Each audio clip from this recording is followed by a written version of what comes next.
Actually, you know what we should do? Ninja. There you go. All right, let's just stop, collaborate, and listen, all right? That's a totally different song. Oh, yes. This is a very exciting episode. Oh, sound more excited, It's though. the moment you've all been waiting for. We are going to review the 10-inch Mutant Ninja Turtles. I spent countless of nights watching this film. It was a jerker. Let me tell you, a tearjerker. I had my box of tissues there. Oh, I hate to break it to you. Yes. But you're supposed to watch Out of the Shadows, 2016. You watched the porn parody. That's completely wrong. Does anyone ever get in a mood to look at that? Like, you know, babe, I'd watch some 10-inch Mutant Ninja Turtles, get things started. Well, before we talk about that, let's tell the people who we are.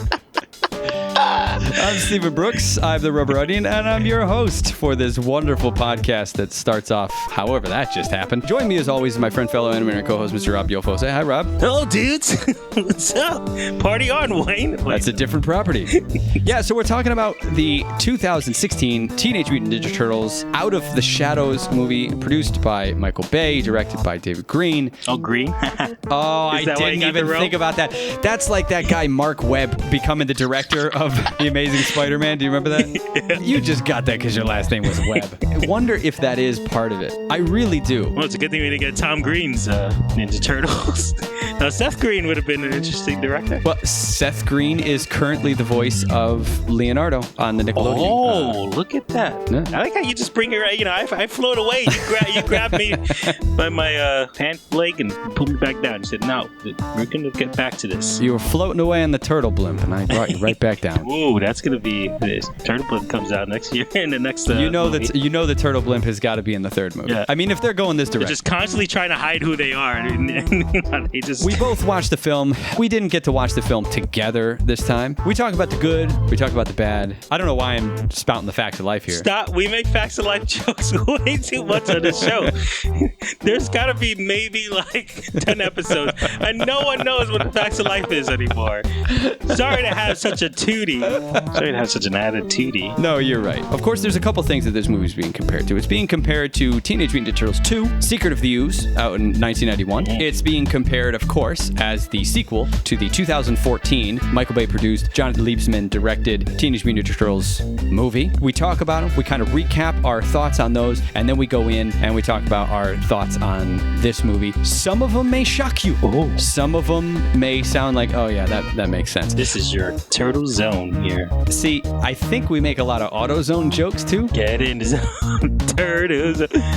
Well, it's cars and turtle wax. Get into the van, the turtle van. That sounds disturbing. Especially if it's the 10-inch Ninja Turtles. Yes, don't get in that van. I guess this is enough of an intro. We've done our due diligence. Now it's time to get into the actual thing. If you guys have a pizza, that's awesome. Take a picture of you eating pizza and listen to this review and tag me, Twitter, Instagram, or anything like that. Mm-hmm. The official hashtag for the podcast is Rubber Onion Podcast. So without further ado, let me say welcome to episode 136 of the Rubber Onion Animation Podcast, and we're calling this one TMNT 2 2016 Movie Review. Mm-hmm. Man, I'm trying to look for a turtle joke, but... Face. Butt face. Let's see, maybe Master Splinter has a joke for us. I can't make a funny.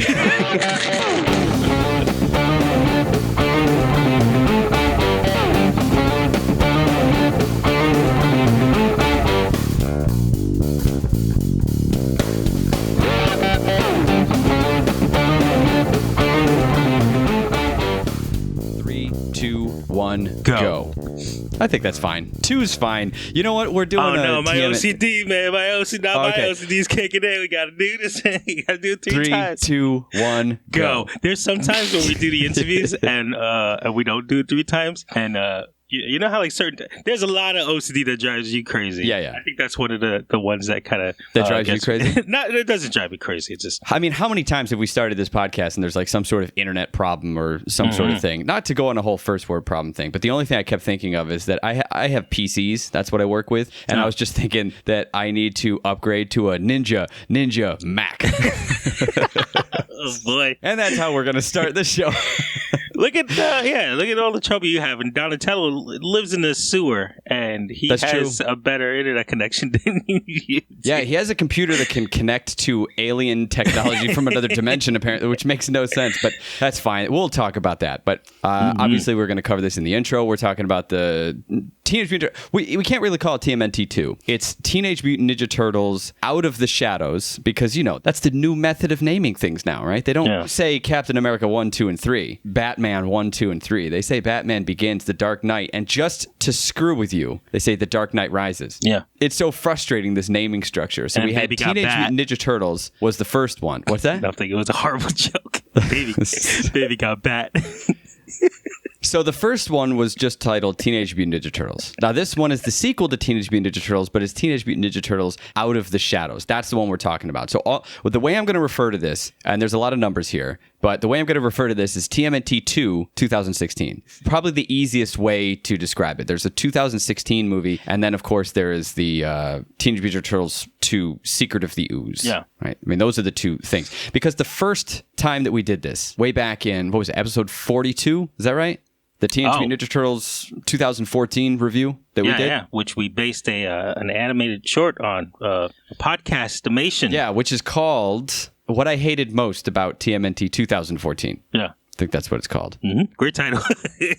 Back in 2014, when you and I reviewed this thing, it was a live show, number one. But the other thing was that I went back and I watched the original Teenage Mutant Ninja Turtles, the 1990s movie. Mm-hmm. I went line by line. I went minute by minute through that, and I compared the two, why that one worked and why the 2014 one didn't. That was pretty much my whole point, was that you can make a movie that has some heart to it, that has a little bit of darkness, that has some fun, that spans all of these things. It's not a masterpiece, but it's a solid movie. And 2014 just seemed really kind of lazy and took a not a great position on a lot of things. If you remember, the main problem that we had was that there wasn't enough turtles. Yeah. Before we get into this review, I want to see, do you remember anything about the Secret of the Ooze? Yeah, it was a lot sillier. They were literally out of the shadows in that one, because I remember the first one being very dark. Yes. And you could barely see them. And then this one was more of a comedy. And then we all got fooled thinking that Bebop and Rocksteady was going to be in it. But instead it was, we cursed in this one? Yeah, we cursed in the first one, so we might as well do it here too. Fucking Togard Razor.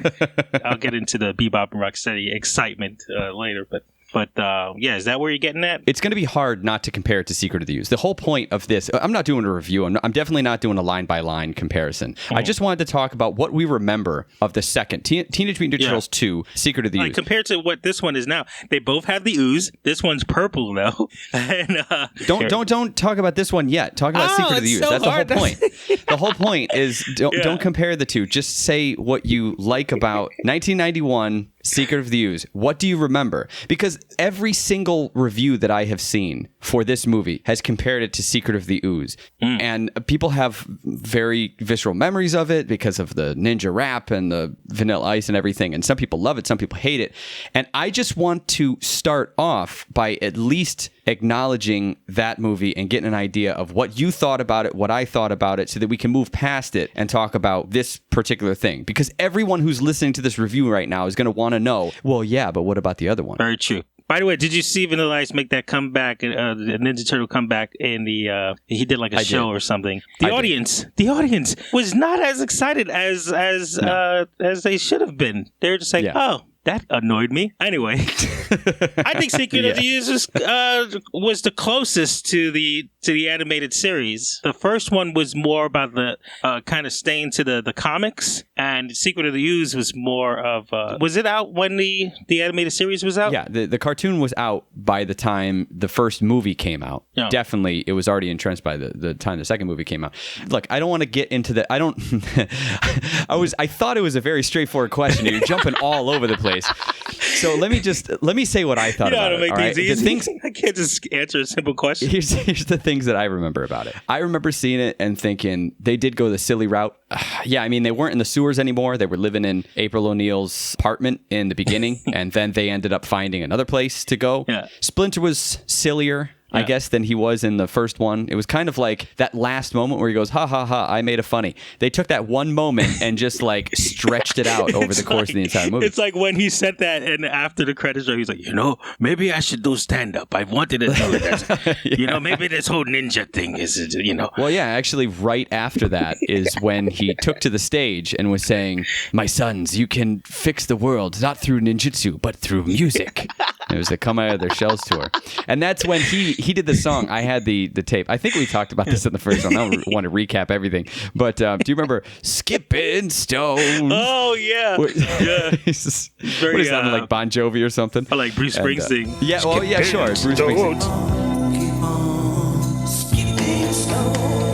Yeah, he had many. I felt like he just found a bunch of books. He found a book on ninja stuff. No, see, now you're talking about the new movie again. No. So, okay. So, all right. So the other thing that obviously everybody remembers is the ninja rap. They remember the Vanilla Ice moment, and they're like, "Oh, I like that. I thought that was cool." Well, of course, because you're a kid, and that's a thing in the moment, and it's dancing. I mean, that's everyone's listening to this right now. Most of the people are animators, at least know something about it. I mean, that's a trend that happens animation for a very long time, and now we have an entire movie that's based on sing and dance numbers off of popular songs and things. We're not going to talk about that. But of course, whenever that stuff enters into a kid's movie, that's what you remember. But the big thing was there was two things about it. Obviously, Toka and Raza, sure. Super Shredder, that was the other one. Oh, yeah. Which that was kind of a weird moment. But my opinion, thing that sums up Teenage Mutant Ninja Turtles 2, Secret of the Ooze, is... num nums. Do you remember that? Why did I let you talk me into this? Give it a chance. Yes, num nums. They have this thing where they're trying to revert Toka and Raza back to their animal forms with the scientist, who they do not call Baxter Stockman. He's just scientist guy. I mean, he has a name, but we don't need to get into that. They create these little diamond things, they put it into donuts, and they give the donuts to Toka and Raza, and let's just say there's a ton of burping, which is what I referenced in episode 42 when I was talking about the first movie. This first movie had a fart, and I said, well, the 1990 first movie, that one didn't have a fart, but the second movie did have burps. This is what happened. Secret of the Ooze, they had this whole burping thing. Do you remember that? There's a whole burping thing. We'll get to what happens in the 2016 we'll get movie. To the farts. You know what I'm talking about. I know you don't. I mean, as far as the second movie goes, that's pretty much it. The fight scenes weren't that much cooler. In my opinion, the person that stole the show was Ernie Reyes Jr. In my opinion, he was the star of the show. Kino. You remember him? The kid? Yeah. That infiltrated the Foot Clan? He was the best. Now, and I felt like weirdly betrayed that Casey Jones was not in it. They got a different actress to play April O'Neil. It was just weird. So overall, you would say you'd like the first Turtles movie more than the Ooze. I like it the best. Yeah. Now, I remember the I was a kid, so I guess I had little hairs on my arm. Oh, Goosebumps. Oh, I was going to say the hairs on my arm raising. But Goosebumps, when the Turtles appear and they jump in the air and freeze before they kick those Foot Clan in the little toy area down there. Yeah. Their first appearance. That really made me angry because, Michelangelo fighting with, what was it, sausages? That was funny. But Donatello being one of those blow-up clowns that you kind of push and then he hits him with a... I hated that whole sequence. I just thought, this is so dumb. This isn't fun and cool. I think in a weird part, even when I was a kid, I watched it, like the cartoons, that's fun. That's a thing that they would do in the cartoons and it would be fun. And this is kind of where we get, I think, a little bit into how kids look at animation, how kids look at live action, stuff like that. And this is a longer discussion, I think, for a different day about why CG took hold and the types of movies that they make now.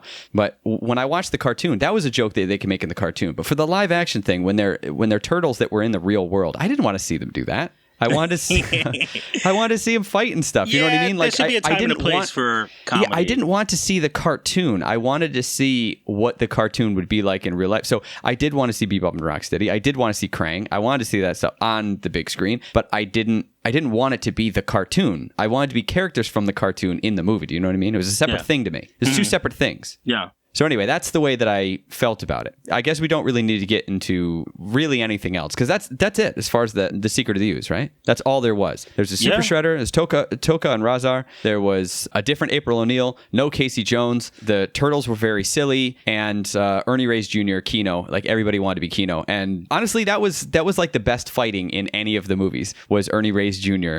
Doing his thing. And I liked when he was infiltrating the foot. I liked that whole sequence where he was going through the tests and all the Ninja Turtles were helping him out. Like, that was really fun.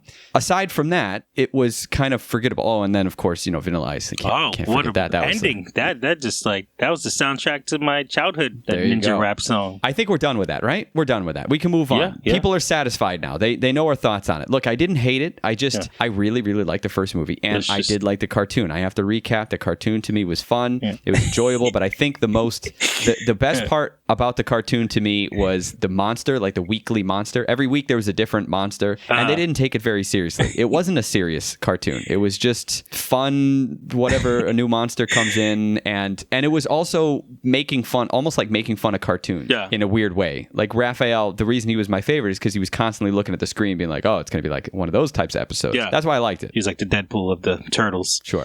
Yeah, exactly. I do love how like Shredder got this upgrade though, and then he's got his ass kicked immediately by falling rubble. Well, he defeated himself. You're talking about the Super Shredder. Yeah. I would love to. You got to keep up with me because I moved on to the cartoon, and you're still talking. You got to keep up. Sorry, that's all right. Well, how great would it have been if they did that in the first new movie, the 2014? The Shredder got an upgrade, and then like April O'Neil just, then like April O'Neil just kicked him off the roof, and he just died. Well, that does kind of happen actually. That's true. In the first movie. As a matter of fact, what happens in this movie, the 2016 movie, is way worse than that, in my opinion. So let's move on.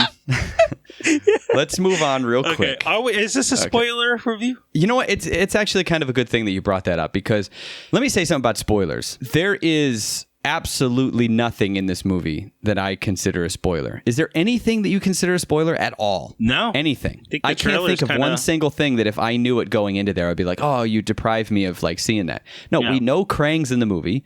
We know the Technodrome's in the movie.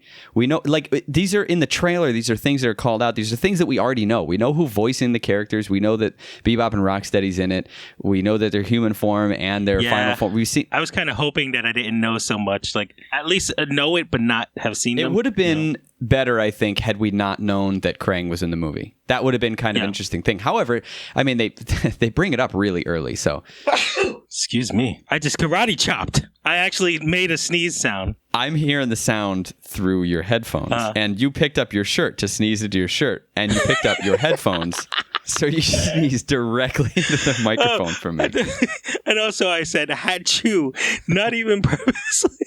Like, I actually made, like, if this was a comic strip and someone wrote me sneezing. Yeah. I guess that's what I'm saying about the spoiler. Look, I'll do my best to, if we come up to something that I think that you need to experience, then okay. But this shouldn't give you an idea about what I think about it exactly. It's just a matter of fact that the only things in this movie that could be considered spoilers or could be something that you want to experience, right, are things where they reference nostalgia, where they say a word or when they do an action or when something happens. And the thing is, it's just fun to see that stuff, right? That's how nostalgia works. It doesn't have anything to do with the plot. The plot... Well, I guess we'll get into plot. Plot doesn't matter, does it? I mean, no. They jump from one thing to the next to the next. It just doesn't matter at all. There was times where it was just like, was that even necessary? Yeah. Okay, let's start with this. We said what we liked and what we didn't like about the Secret of the Ooze, right? The 1991 sequel to the original series of movies, right? Yeah. Let me recap real quick about what we didn't like about the first movie in this new series, the 2014 one. The main complaint was there wasn't enough turtles. Right? That was the main complaint. We liked them being on the screen. The other complaint was that Splinter was just... It was really fun to see him fight, but he learned how to do ninjutsu from a book. Yep. He just got straight up beat by Shredder on the first encounter. He just got slammed, disgusting. And that was it. And he looked disgusting, yes. And they all looked disgusting. That was the other thing. The designs looked really disgusting. They treated them like monsters in the way that, Jaws and Predator and Alien and Godzilla and... things like that, where they don't show the creature until 40 minutes into the movie, right? That they played that kind of thing, which led to the fact that the turtles were not the center point. It was April and Vern. It was the human characters. We had a lot of problems with April's character in that even though she was the character, the central character, they didn't make her good at her job. They made pretty much everybody hate her, and she was kind of crazy. She also had this she was wedged into the origin story of the turtles. Yeah. Which kind of made her like, I don't know, she like a mother-like figure, but then they were hitting on her, which made it for just a really weird, uncomfortable. It was like they didn't know what to do. And I remember we're sitting there, it was the beginning. She doesn't want to do this report. This guy is talking about fitness, and he's like, yeah, it's the trampoline fitness. You know, bounce the fat away. And she's like, I'm not going to do that. I'm not going to get up on a trampoline and just jump around. He's like, look, it wasn't Vern the one who said people like candy? Like you get a little coffee, you put a little, cream in it, put a little sugar. They like candy. Outright saying, you're just visual candy. You're just eye candy for the movie. He was saying that in the movie. It was written in, and it could have been subversive, but then the movie actually has her jump on the trampoline, which totally undercuts the whole point of what could have been a subversive thing about, like, she's trying to be a serious newscaster or something, but she looks the way that she does, so they're always putting her on things like trampolines, and she wants to be a serious reporter. They could have done something cool with that. And you brought up a good point, which was she could have been a really good reporter and then gone off the rails and, like, talking about giant turtles, and like, oh man, she's lost it. That would have been great. Yeah, but if you're going to go the eye candy route, if you're going to say something about that, that could be the reason that nobody gives her a chance to do anything, is that they keep treating her like she looks this way. She's not getting treated equal to everyone else because they're treating her like eye candy, where she wants her story to take hold, and then she gets this really great story of the turtles, but nobody believes it. And so for the entire movie, she would have to try to get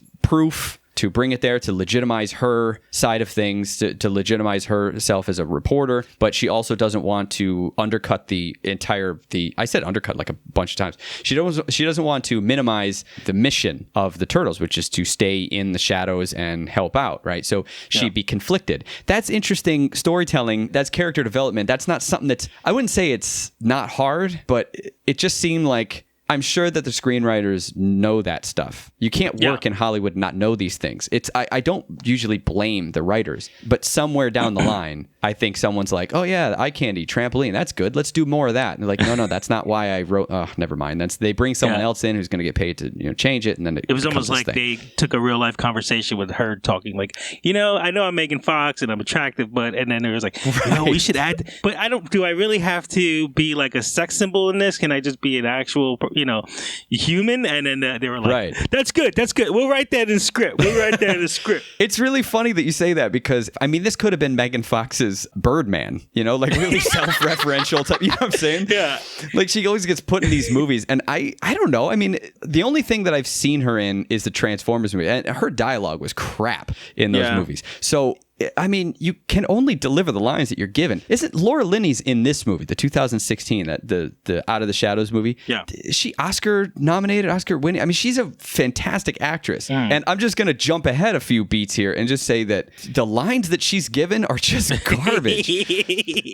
And all the human lines, they're all garbage. And it's not her fault, So in some level, it could have been really kind of fun and self-referential to have to put Megan Fox in this position where you would expect her to have these types of lines, you expect her to be in this position type of thing, and then not use her that way, right? Yeah. So the reason I'm ending now, that's not all of her problems, but since she was the center point of that first movie, we have to kind of address that. Do you think that was a budget reason of not being able to animate the turtles so much, or was it just because she's a big star? The budget of the first movie was $125 million. So I'm going to go with no, that money was an issue. So the reason I wanted to go through all of that, just kind of recap what the problems were with the first movie, is because I don't know if people are going to go back and listen to that one. I think you should, if only to hear the comparison of the first 1990s movie, because that's important. Also to hear us rap, apparently, if you remember that. Yes. No, I wanted to leave off on that because there's a couple things that I think lead into this review, and April's one of them. That whole thing about the writing and subversive nature and how to use April and all that sort of stuff. 6 minutes into this movie, now we're going to get into the actual review. 6 minutes into Teenage Mutant Ninja Turtles Out of the Shadows, 2016 movie. April goes on a Mission Impossible type thing. This is where she's wearing the blonde wig. She's got the glasses. You see with her the in wig that thing. that looked like fucking Harry from Dumb and Dumber for some reason. His hair. Like, what was that? Like, what, she just grabbed that wig from a garbage bin and said, okay. Now, what happened was they pulled a Big Bang Theory. Let's cut the chase. Baxter Stockman is Neil deGrasse Tyson in this movie. I mean, damn you, Brooks! I was gonna say that joke. I was like, Neil deGrasse Tyson did an amazing job in this movie. I'm sorry, I undercut your joke, but just the moment he was on it, and even the way he was talking to me, and Tyler Perry just must have watched so much footage on Neil deGrasse Tyson. He's like, I'm just gonna be this guy, because even the way he laughs, that Herman Monster laugh almost, which I love. Take that, speed it up. That's Neil deGrasse Tyson. Anyway. She has to hack into Baxter Stockman's iPad. They're talking about TCRI, which is kind of a cool call-out reference thing. She goes off on this thing. She says, well, actually, I'm a nerd, not a geek. It's the difference between TED Talks and then he jumps in and he goes, Comic-Con. And they had this kind of moment. Now, that was totally a Big Bang Theory thing. They're simultaneously making fun of nerds and geeks at the exact same time. And Baxter Stockman's a villain and everything. It was just one of those moments where I went, well, what joke are you making here? Yeah. They could have done something where she actually, I mean, geez, I don't know, show her being smart in some way, but it was really upsetting. Yeah. Anyway, 9 minutes in. Yeah. Now, I'm just going to say this is a beginning opening shot for her, right? Yeah. She has to get close. Donnie gives her a watch. She has to get in proximity to the iPad, and it will crack it, and it will download it. Hold on. You know what I'm about to say, right? Because I have to say this, and then I'll let you get into it. She has to get close to Baxter Stockman. So of course, whoa, how does a woman get close to a man? Well, she needs to flirt with him. Gotta be sexy, that's baby. Like apparently the only way that he's sitting by himself. She could have literally just walked up to him and talked to him about anything in the world, but they had her go up and flirt. She could have just gone up to him and talked about, remember, he got really excited when she knew the work that he did. Yeah. So just go up to him and legitimately talk to him. She only needed to be around him for like a couple minutes. Anyway, it doesn't happen. He gives his iPad to someone else. He goes walking away, and she walks away, and she's going up to this guy, right? In the trailer, you saw it. Yeah. She goes full on Britney Spears. Wow, with the schoolgirl outfit and everything. I'm saying this because the whole point of that is that it's around Halloween. These girls in schoolgirl costumes in where are they? Are they in Grand Central Station? It looked like they were. So, and he's walking away, and she goes through this process where they're playing the music, and she comes up with this plan. She gets the skirt, she puts it around, she takes the wig off, and literally all she does is she takes a cowboy hat, puts it on him, and she says, "Girls, I found a cowboy." And they go, "Oh, let's take a picture with a cowboy." And then she's standing next to him. Yeah. And she's close to this guy for another 10 seconds? Yeah. And that helps download the rest of the iPad. She could have easily. She could have just gone, "Hey, what time is it?" She could have asked any random questions, or if he started to walk away, she'd be like, "Hey, don't walk away from it." She could have done anything in the world, but she goes through all this process just so she can be in a schoolgirl thing. That was the most unnecessary sequence of all time. And and I know people are looking at this, oh, she gets to do something, she's a little more proactive, yes, but the only reason that was done was to let's do two things. Let's make Megan Fox blonde and have nerd glasses on, and let's put her in a schoolgirl outfit. That happens in the span of 4 minutes, and that's pretty much the opening sequence. And is there any point to that at all? It's still Michael Bay, getting about saying like, "Hey, I'm still me." That started off the movie making me really angry because I watched it just... Obviously, she's an attractive woman. You don't need to push it any further. Exactly. You've already cast Megan Fox. Every moment she was in this movie, it was like a Mentos commercial. It was just like... I want to re-edit that whole scene with the Mentos song. And she takes someone's random person that they went to Hollywood Adventure, probably stood in line to be a cowboy. She just took the guy's hat and he just kept walking like, she's a hot chick, I'll let her do whatever she wants. She steals the skirt, she steals the hat off that other guy in order to stand next to this other guy for like 10 seconds, and then she just walks away. Yeah.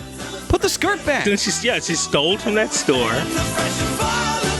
We don't even see the information. She just reads a couple emails and then it automatically deletes off of her phone. Like the whole thing was so beyond unnecessary. Now, if they made fun of it, like if they're making fun of themselves, like if she explained what she did and then one of the turtles was like, why didn't you just go up to him? Like, oh, I guess I should have done that. Just, that would have been funny. That might have been funny and self-referential, sure, but it would have also really nailed it in that she's kind of an idiot. And look, this is why I'm saying it, because the first one we're with her for the whole movie, and then this one, 5 minutes in, they just throw her under the bus and just like, okay, you have now fulfilled your place as the trampoline fitness reporter. Do you know what I'm saying? Like, I know that she's successfully got the information off the iPad, but the way in which it was done was just, it was just so shitty. What if Casey Jones came out, right, when she was about to be attacked? Hello, boys. And when they turn over, he's just wearing like a banana hammock, kind of like man thong. You know, he's just shaking his junk. Even the show Arrow sees that guy with his shirt off like all the time. They never once had Casey Jones' shirt off. And they played him as a pretty boy in this movie, but they never once had his shirt off. He's taking the hockey pucks out of his underwear at where his crotch That would have been really funny if he stuffed his pants with hockey pucks. That would have been hilarious. And it would have really fit with the tone of the movie. All right, look, okay, I went off for a long time about that. I'm sorry. I had to get that out of the way. I had to say that because there's one thing that is the one saving grace in this movie. There's not a lot of humans. There's not a lot of people. As a matter of fact, every human in this movie is horribly incompetent and you don't care about him at all. The only person, and I don't know how you feel about this, but there's two people that I think you're supposed to hate, and not in like a good way. Like you're supposed to hate Shredder, but he's the villain, so he's really kind of cool, right? You're supposed to like April O'Neil, right? Vern you're supposed to hate because, well, it's right, again, it's the opening sequence, basically. It's even before that whole thing, is that he took credit for for saving the city. He made a deal with the turtles to save, that's the whole thing. Not a spoil, that's at the 4-minute mark, okay? So just stop screaming at me through the computer right now. I can hear you. I'm not giving away anything. I haven't even crossed the 10-minute mark. And we're not going to go through line by line like we did. I'm getting some of my problems out of the way. There's Vern, his whole thing, and you're supposed to hate him because he's just kind of despicable and he's kind of annoying. He's kind of whiny, right? And then Baxter Stockman, he's the villain, right? Yeah. I mean, he's one of the villains. He's helping out Shredder, but Shredder's the main villain. You're supposed to, kind of like him, but you're supposed to hate Baxter Stockman. I actually thought that Vern and Baxter Stockman were the only interesting human characters in the film. And we'll talk about Casey Jones. I didn't hate Casey Jones. I just didn't think he was that interesting. No. Vern, I actually thought it was kind of interesting because he has a character, he has a personality, and he's put in a situation that makes pretty much every interaction that he has pretty funny. Situation for him, yeah. I thought putting him in that movie, in that role, doing that, in that situation was a good plot point. What did you think about the humans? I thought that's a weird question to ask. You only asked this in a Teenage Mutant Ninja Turtles review. What did you think about the humans? Or like some alien coming back to report. They don't like anal probes. I don't get it. Neil deGrasse Tyson, I felt like his character. Do I say this? No, I don't know if I should talk about that. I was going to say if we could talk about the humans a little bit, but that's not really important. Let's say that the reason that I'm calling it, I don't know, Mission April. It's April's Mission Impossible moment. Mission April O'Neil. Mm-hmm. That whole sequence from 6 minutes to about 10 minutes, that whole thing came after an opening sequence, like the actual opening sequence of the movie, that I actually liked and enjoyed. That's why it really took me out and made me really angry, because the first thing you see, the first thing you see is the ninja stars that were making up the Paramount logo, which I really liked. I thought that was just cool. And I just thought it was funny that it was, I know Paramount and everything. It says China Movie Group and Alibaba Pictures. And I just went, oh, there it is. This is the first, remember that merger thing? We talked about it before. Oh, yeah. I don't know if this is the first one, but I mean, it's a big one. Yeah. There was a couple of outside of America companies involved. Yeah, and it was mostly China Movie Group and Alibaba Pictures. They kept saying that, like right in the opening sequence. You actually get into the rooftop tag. That's something that I really missed from the first movie, and something that I really liked in the 2007 CGI movie. That rooftop tag. That's really fun, where they're jumping across the rooftops, and that's kind of how they exercise. They do that at night. It's just a really funny moment. They jump off the Chrysler building.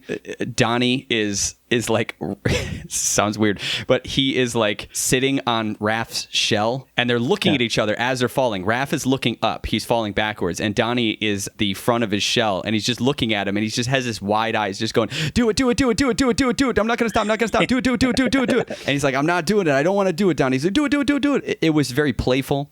Go through this whole jumping around thing. They take the pizza off of a pizza guy who's standing there looking at his phone. He's not looking at anybody. And they say, thanks, Kevin. It was Kevin Eastman. It's just fun. Kevin Eastman? Co-creator of the Teenage Mutant Ninja Turtles. It was just a fun moment. That reminded me of the old Ninja Turtles. Didn't it? That was also a very Secret of the Ooze type of moment with the pizza. And even the first one where they take the pizza off. And you know what? In the new Nickelodeon cartoon, they have a guy who they go to for pizza. And in the IDW comics, that new which I really, really enjoy, Mikey has a friend who's always giving him pizza and everything. It's just fun. Then they're jumping in front of the camera, and there's a title that comes up. It says, Leonardo, and underneath it says the leader, and then Raphael, the muscles, and then Donatello, the brains, and Michelangelo, the pizza lover. The thing is, this is happening while they're passing off the pizza back and forth in kind of fun, quote unquote, ninja ways. That's stupid, but they're in acrobatic ways, and they're on their way to a Knicks game. I really enjoyed that whole moment. Also, did you hear the Vanilla Ice's Ninja Rap that was playing at the game? I think. Oh yeah, I felt like I was hearing that, but I was like, I don't know if that's it. Yeah, it was just a little tiny little sliver of it. Yeah, and it gave them a real opportunity when they in halftime where they brought Vern out to praise him as the savior of the city, and they were showing all these clips and everything on the Jumbotron. It was a nice recap of the first movie, I thought. It was a kind of a nice way to do that and to explain that he took credit. That's why they're still in the shadows. Nobody knows about him because he made an arrangement with the Turtles in order to do that. But they still make fun of him because they had that spitball moment. Do you remember that? Yeah. Where Donnie made this special spitball shooter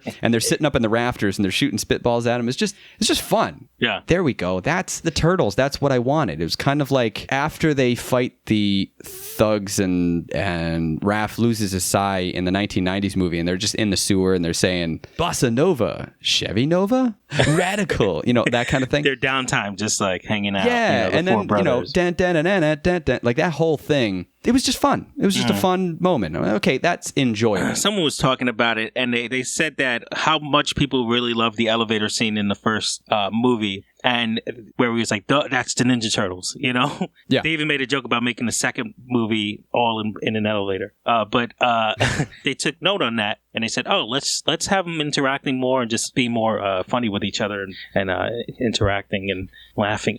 More funny. Let's bring more funny to this. That first 5 minutes was something that I really enjoyed. And then the next 5 minutes was what I really hated. And that's kind of the story of the entire... That's the story of the entire film. Every time the Turtles are on screen, I really like it. I have a lot of fun with it. I actually really enjoy it. And every time the humans are on the screen, just go, oh God, you kind of roll your eyes and just go, let's just get past this. Let's get past this and get on to the other things.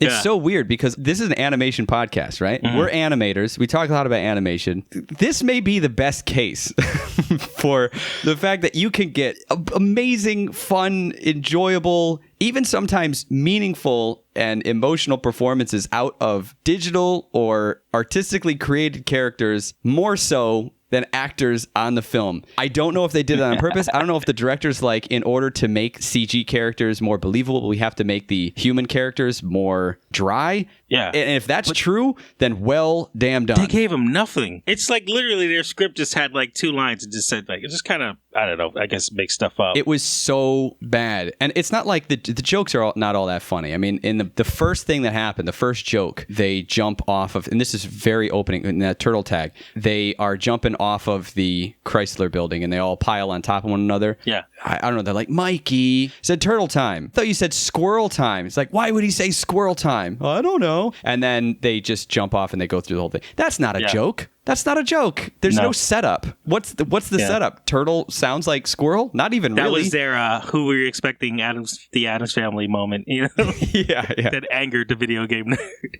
I remember that review of him just being pissed off at that joke. It's just such a weird thing. Yeah. So anyway, that takes us up to that takes us up to 10 minutes. All right. And I'm just going to say that the movie itself is like what? It's like an hour and 45 minutes. And that's what it is. I'm looking at my times here and it's pretty much that. It's we get some fun mutant stuff and then some boring human stuff, and then was fun it mutant me stuff and or boring human stuff. was the pizza on the shoe the guy? Oh, the Knicks thing. The Nike reference was just like, it got pizza on my Nikes. What do you mean it's on your Nikes? Look, there's pizza right on my Nikes. My Nikes, so close up of my Nikes. Yeah, and then the ref looks at the camera and is like, "Oh, that's a shame. Nike is a fantastic brand of shoe. I hear that they have a sale going on right now at your local Nike store." Yeah, that was really weird product placement. It was a funny moment though, and it's the subtle things that I like. It's the fact that they are watching a Knicks game in the rafters, and they're watching Vern take credit, and they're eating pizza. Mikey drops a pizza and kind of ruins it, and then when they're in the sewers, they say, "We can never go back to that spot again." Yeah. You ruined it. We can never go back to that spot again. And this was, of course, after the whole Mission April O'Neil sequence. Yeah. Finally, Mikey looks outside and he goes, "Oh, it's the Halloween parade." Which, okay, in the trailers, it didn't look like the Halloween parade, but when he actually went out, that does look like the Halloween parade. How great if, like, Shaquille O'Neal was in the crowd and everyone was like, "Hey, look, it's April's cousin." O'Neal? Is that it? That's the only connection? But you know what I'm saying? That whole thing, I thought that was a good, because it did multiple things in the first 5 minutes. It showed that they're really playful. It recaps the fact that they saved the city. Someone else is taking credit for it. They still really like the city. They really, really nailed that down, by the way. Yeah. The New York thing, which I liked a lot more about this movie than the previous one, is that they're New Yorkers and they love the city and they're a part of the city, and they're in the rafters watching a Knicks game, even though they can't be down there with everybody. They want to, but they're doing their thing. They're doing what they can. And the fact that they dropped a piece of pizza, they can never go back to that place again. And you have to keep in the shadows, and you kind of get that feeling of like, oh yeah, that was a really good spot. Yeah. It was ruined because someone will see them. I think that's good. I think they should have had a lot more of that. If you remember from the first movie, the 1990 movie that I recapped in episode 42, I described how many characters they introduced in such a short amount of time. They went character. Now, of course, in the first movie, we've already been introduced to the Turtles. We've already been introduced to Shredder. We've already been introduced to Vern and April O'Neil. Right, so the only characters that we need to be introduced to now are Baxter Stockman, Bebop and Rocksteady. Oh, by the way, Karai's in this again. And I think they also, again, don't say her name at all. It's just weird. They're two completely different actors for Shredder and Karai. Again, like both of them. It's just weird. And they don't even reference it. Let's say that. Shredder, you remember how we said, is this a different Shredder? Like maybe it's his cousin or his son, right? How that would be nice. I think we said that in the trailer, that it might be nice to have it be like a father-son thing. You know, you killed my father. He's, Shredder Jr., whatever. Yeah. Because he had a facial hair and there was no scars on his face. I mean, he clearly is not Shredder that we know from the first movie. But they referenced the first movie. This guy looks completely different. He is the Shredder. He's like, that's supposed to be the guy that was in the big armor suit last time. Yeah. What? Yeah, it's just like switching Aunt Viv in the First Prince of Bel-Air, who is just like, what? Okay, I guess it's a new person now. I guess so. I just wanted to make a Fresh Prince reference because of the Shredder. I was really fighting with my brain to not bring up it's really racist that they cast another Asian actor who looks absolutely nothing like the previous one. It's like, just put another guy in there. I was really fighting with myself to like not bring that up, but I kind of had to. They said that right after the whole Megan Fox in a skirt thing.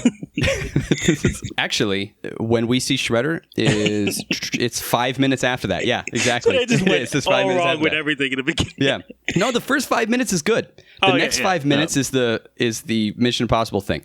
And then after that, we have the Halloween parade. You see it in the trailer. That was kind of a fun moment. Oh, no, actually, it was only a couple minutes. It was only 2 minutes after that. That's when we see Shredder. Shredder's being taken away to another holding facility. He's been arrested and he gets put in a truck, and that's where Bebop and Rocksteady are there. Casey Jones is there. Oh, you know what? Let's talk about that. Casey Jones. Yeah. If you guys are fans of Casey Jones, you may be really upset. But if you're fans of the comics, instead of Casey Jones, just merge Casey Jones with the character Nobody, who was an ally of the Turtles, who was kind of like a Batman character, I guess, who was a detective that was a vigilante. Because in this one, Casey Jones is a corrections officer who wants to be a detective. Yeah. It was a completely different character. Which I found weird. But still has, and also doesn't really say, like, how can he fight like that? They never really say why. I mean, Casey he takes Jones, on 5 trained ninjas. Yeah, if I didn't know who he was in the beginning, I would expect he's just like some random cop guy who gets kicked out like the other guy did. Kicked out of the... Yeah, because they do say his name. There was that whole heist with the...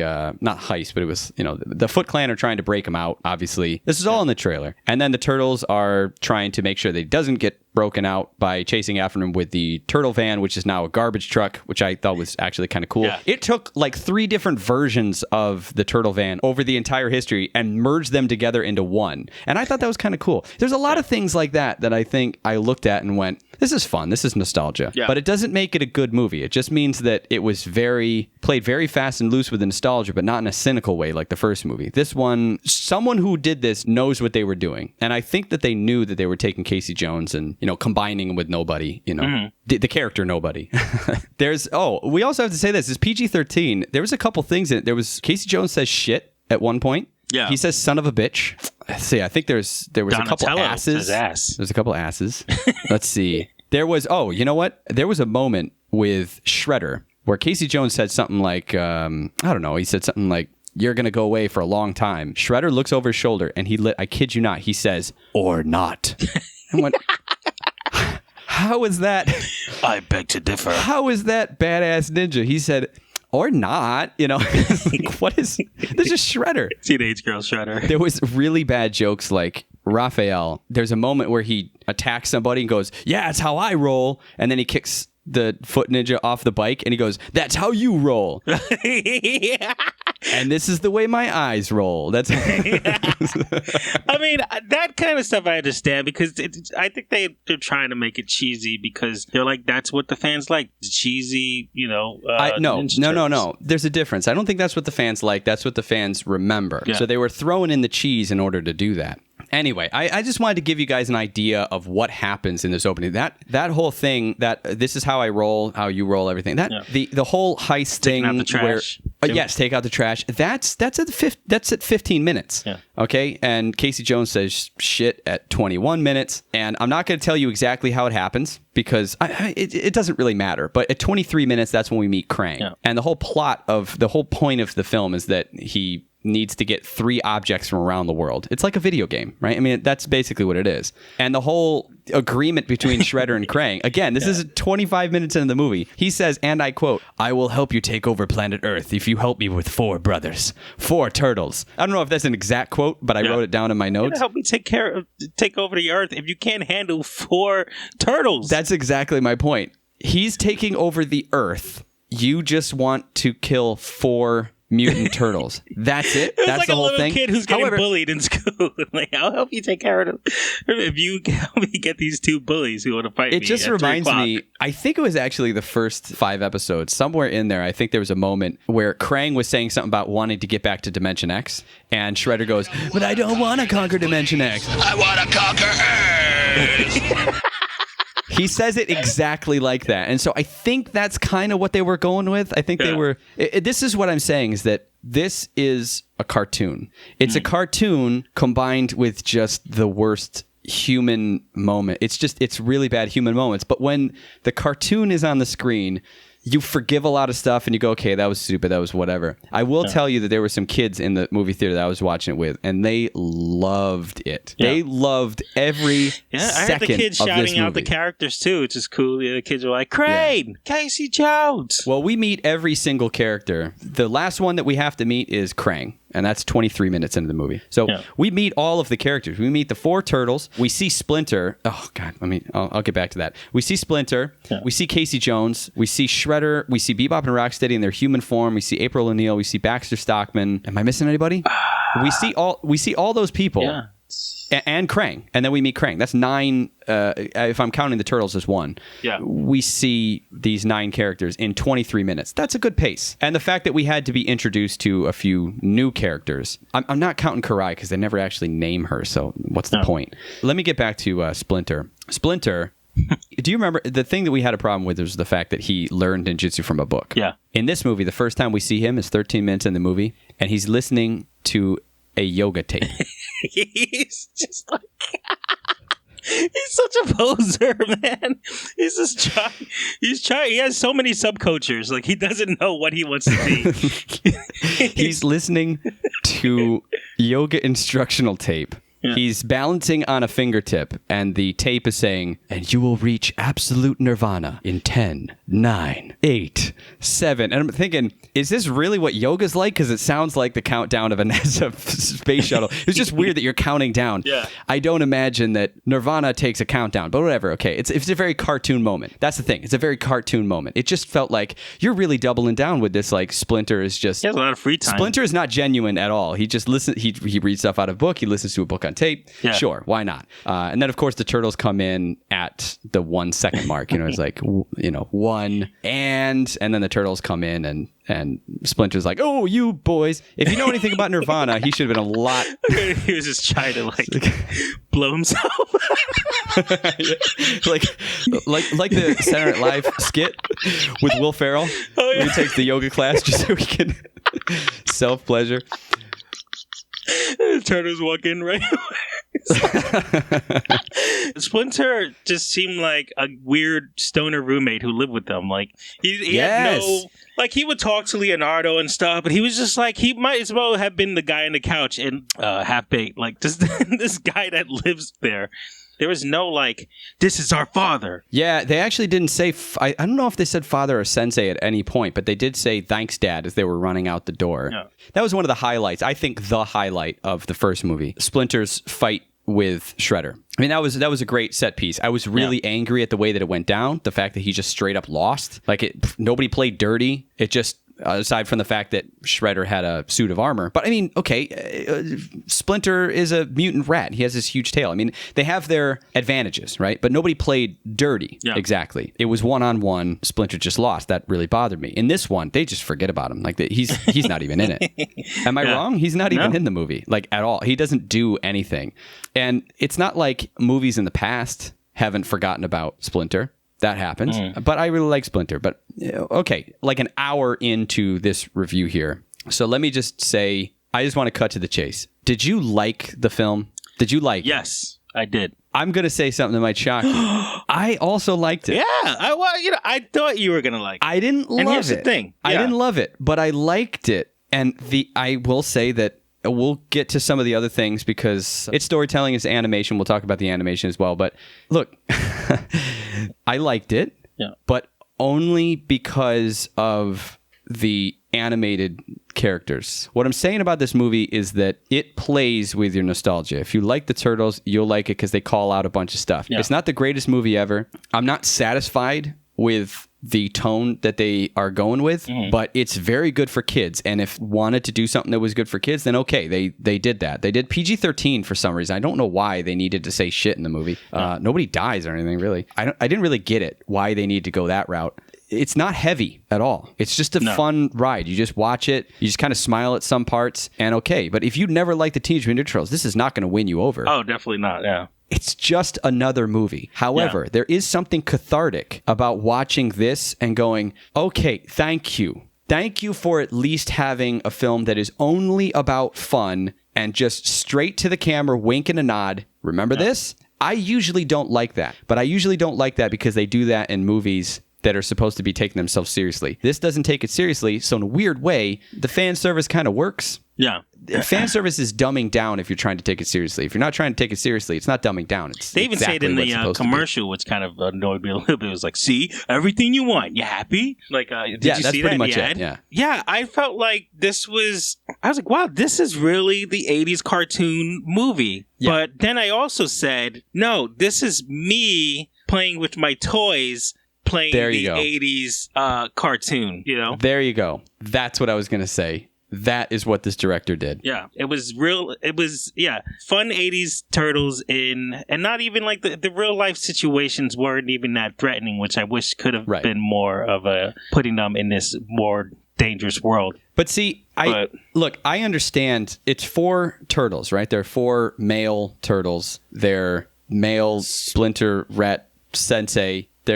All the characters in there are male. You have one female character. You have Karai. Well, I'm not going to get into the whole thing, but you have Karai in the film, but she's not even named. Then you have April O'Neil, who they just that character. I mean, it's just I don't know. I'm so bothered because like they changed the character, and I don't mind them changing the character. They do something interesting with it. I really like Casey Jones's character as a whole. I don't like this character more than what I know about the kid, but it's fine. It's fine. He works, and he's charming in his own right. And if that's the way they want to go, I don't care. That's fine. I'm okay with them changing, them doing something different. I'm okay with that. I always said that. I don't need a shot-for-shot remake of anything. I just want whatever you do. If you're going to change something, just make it interesting and stand alone on its own. I think they did that okay with Casey. I do. Yeah. I think his character was fine. It wasn't anything that was very interesting, but it wasn't offensive. I mean, they have this whole thing where like we finally see Casey Jones in his get-up. It was like 40 minutes into the movie, and that actually led into one of my favorite moments in the movie, which was Mikey introducing the Turtles with the dating game music in the background. Do you remember that? I really liked that. I thought that was great. That really summed up Mikey. I thought that was a great moment. But around like 45 minutes into the movie, I think at some point someone says we need to set aside our differences and work together. I think April says that about Casey and the Turtles. I wrote down in my notes, what differences? Yeah. What do they what is the differences? The fact that it's a mutant and a human, like they're not disagreeing about anything. At one point, Casey Jones looks him in the eye and says, "I'm never going to work with you." Why? Do you know why? I don't think they said anything. Really hard to hammer in, I don't know. There was a message there that they were trying to. It's the split. Raphael moment from the first movie. The reason I'm so hard on you guys is because but you didn't set that up. The thing with April O'Neil, she's never really. I don't know. You're more of a Turtles fan than me, but she's never been really an interesting character. But she was just really one dimensional. If they had, what's her name? Who's the SNL woman, and she's in the Ghostbusters now. And which one? She was in Bridesmaid. Kristen Wiig? Yeah. I think she would have played a great April O'Neil. Yeah, you're right. I think there's a lot of people who could... Look, this is my point, though. I really honestly believe that Megan Fox could have been a fine April O'Neil if they played to the fact that she's Megan Fox. Look, the thing is, I don't know that Megan Fox can play anybody other than Megan Fox. I don't know. Maybe she can. I've never seen it, and I don't know Megan Fox. All I know is that every time, what the hell? I've seen her in Transformers, I've seen her in this, so I shouldn't be even saying that. See, even that is reductive of me to say, but it just doesn't seem like she has a huge range. No. You need to play to the strengths of whatever her range is, and if you want to play to that, then play to that. There are other characters, like I think I brought up in the other one, that Amy Adams would have been a fantastic person to play April O'Neil because of what I saw her playing Lois Lane in in Man of Steel. I thought she played a great Lois Lane. Mm-hmm. That's how I've always kind of imagined April O'Neil.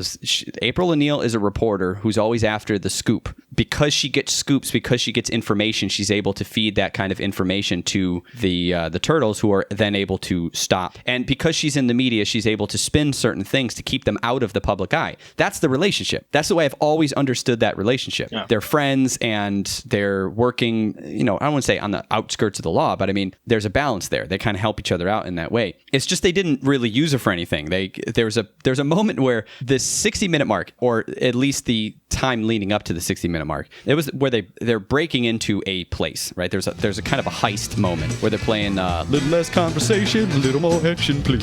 The Elvis song. Little less conversation, a little more action.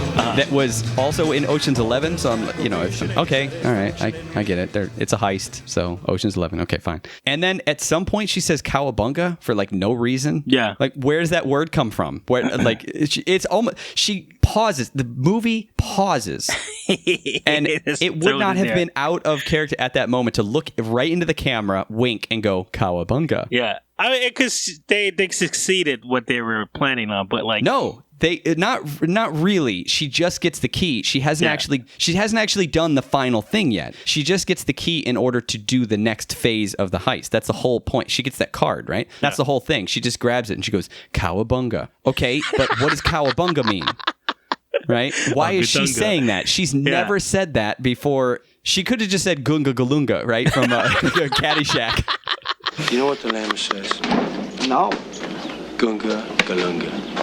Gunga Gunga Lagunga. I don't know if you remember that joke. But if she said it with a little more excitement, like cowabunga, and then Casey Jones, what? Right. It's just something we say. Cowabunga. Cowabunga. Don't. Okay. Ay caramba. There you go. Yeah. I will say, though, that let's say maybe my favorite part of the movie. I'm going to say my favorite thing and the thing that I hated the most, let's say out of the turtles, right? Because we're focusing on the turtles, right? Yeah. Mikey, in my opinion, is the best part of this movie. Yeah. Not just because he's funny, but he has pretty much the only emotional grounding at all. He's the only one who you go, I feel what he's feeling. I see what he's thinking. I feel, even at some points when they're doing something, he goes, huh? What? Where are we going? What are we doing? Yeah. And it's funny because the movie's moving at such a pace that I felt like I was Mikey going, huh? And I was just having fun. I was just laughing along. I'm Mikey. I'm not saying that I've never liked Mikey, but I've never liked Mikey. Really? That's everyone's favorite. I just never really, I just thought he's just too silly. He's kind of that guy who's always making too many jokes. Go, okay, no, I get it. You're a fun-loving guy. Okay, all right, fine, Steven, just say you don't like me, all right?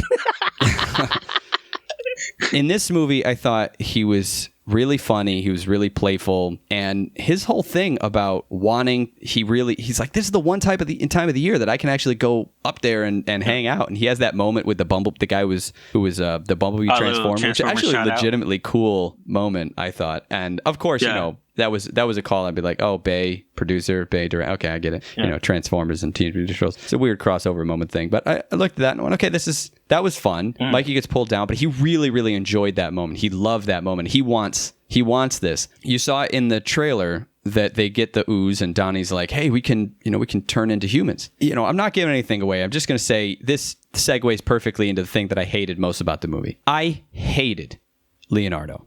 Whoa. I hated him. Really? I thought he was the worst person. He just was so unlikable. Yeah. I hated him on a level that I don't think I've ever, out of any of the turtles, I've found maybe them annoying or like, some of them I like more than others. In this movie, I just thought he was so self-centered. He had no growth. Like even by the end of the movie, he doesn't really grow at all. He just kind of, the central problem was just dropped. It's kind of like whatever. But he didn't actually grow from one place to another. Mikey grows. Donnie grows. Even Raph grows. Yeah. Leo causes problems and then is just whatever. I'm the leader. That's pretty much the only thing I got from him.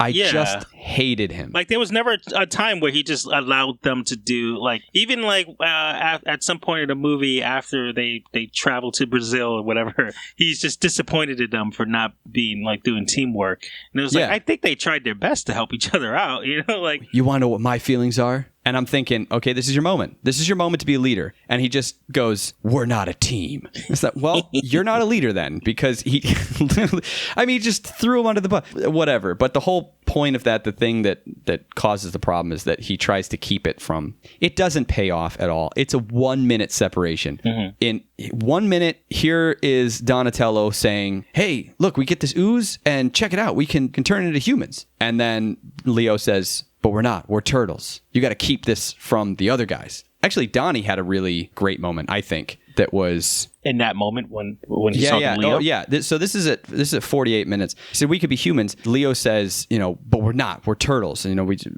don't tell the other guys or whatever. And Donnie was like kind of excited about this, but Donnie's motivation is just sometimes he thinks things are just kind of cool and he wants to go on. Yeah. He says a line. He says something like, well, yeah, okay, we got a system that works. We shouldn't mess with the formula. Yeah, you're right.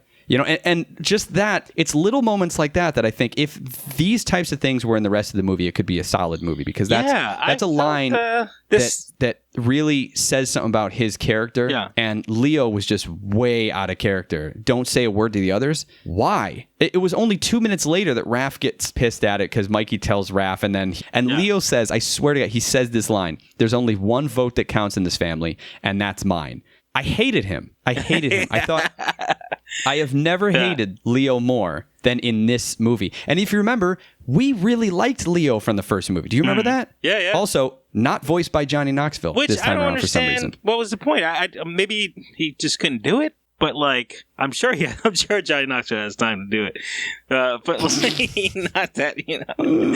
But like, I didn't mind him being Johnny Knoxville's voice. But as far as character-wise, yeah. Especially when he was just, when Raphael went up to him, he was like, hey, what are the 3 rules or something of being ninja? And like, he just looks so cocky about it. Like, well, first is da-da-da, you know? Yeah, he's doing his kata, he's doing his ninjutsu and everything. And Raph gets up on there, he says, what about honor? Leo is still just doing his practicing. He's not even looking him in the eye. And you just go, you are such a child. Look, I understand that you're a teenager. That's kind of the whole point of this. But it just, I just hated his character. You know, again, stuff like this wouldn't be so bad if in between the we can be humans, but just one day.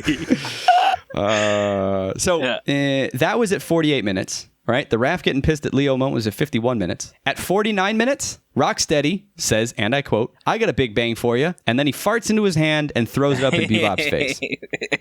Yes. Before that, at 47 minutes, I wrote down my notes. Bebop, spaghetti, orchestral hit, and cricket sound. Cut to Shredder and Karai. Do you remember that? Yeah. Sucking up a bunch of spaghetti. He looks into the camera and just goes, ba-na. Just an orchestral hit. And it cuts to Shredder and Karai. And there's this one. Do you remember that? Yeah. Where's the cricket? Why do they do that? That's why I'm telling you, it's a cartoon. That's what we're dealing with. It's a cartoon. Like I said, there's some fun stuff in it. I actually thought the fight scenes were better in the first movie. The fight scenes weren't that great in this movie. I thought the camera's always flying around, and I can't really keep track, especially in the plane. Oh my God, when the plane was crashing, just went, let me see the action. I don't know what's happening. I know you might want to make me feel disoriented, but it just seemed really, I don't know, it seemed not great. Yeah. I think the biggest emotional impact, which is something that I really liked, it was at 1 hour exactly, 60 minutes. That's the actual Out of the Shadows moment. You know, it's the one that you're going to get. Again, it's another moment that is in the trailer. This is what I'm saying. Nothing is spoiling anything because it's in the trailer. Yeah. You know what I'm talking about. It's when Mikey says, we're not monsters. The look on his face. That got me right in the That guy, that was, I liked that. Yeah. I mean, Mikey still looks like the annoying orange a little bit. Sure, yeah. but now, they've done a lot better as far as the way they look.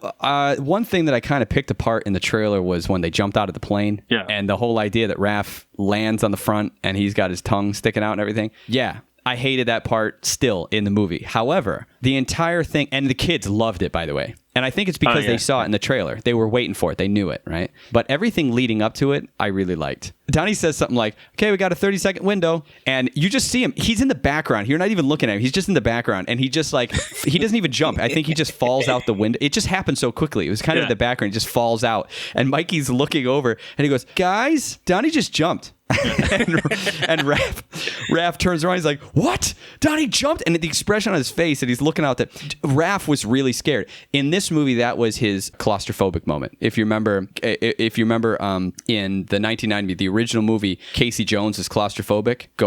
That whole thing where he's this strong, gruff guy, but he has this one thing that really scares him. And this was Raph's moment. He's this big, strong guy. He's the muscle, and he just is terrified of jumping out. And Mikey's prepare for the ouch line made me laugh. Prepare for the ouch. And then they landed the plane. Ouch, ouch, ouch. That's funny. And finally, Raph's, what would Vin Diesel do? Oh, yes. That killed me, yeah. These moments, these are the things that I'm talking about. I mean, this is what I'm saying is that if you're listening to this right now and you haven't seen it, I'm not ruining anything. You see it in the movie, it will make you laugh. It's not like a shocking moment. It's not anything that makes you surprised. It's just, this is the stuff that happens. I kind of wanted to stay in the first hour and not the last part, because I think that that's the only thing that anyone would really feel like that they would want to stay away from. They don't want me to talk about anything that happens the last hour, I think. But this is the stuff that happens in that first hour. I thought there was moments where they could have said something. They're in the plane cargo hold at one point, and they're saying, oh, it's so hot in here. I mean, it would have been a good maybe commentary about pets, like shipping pets.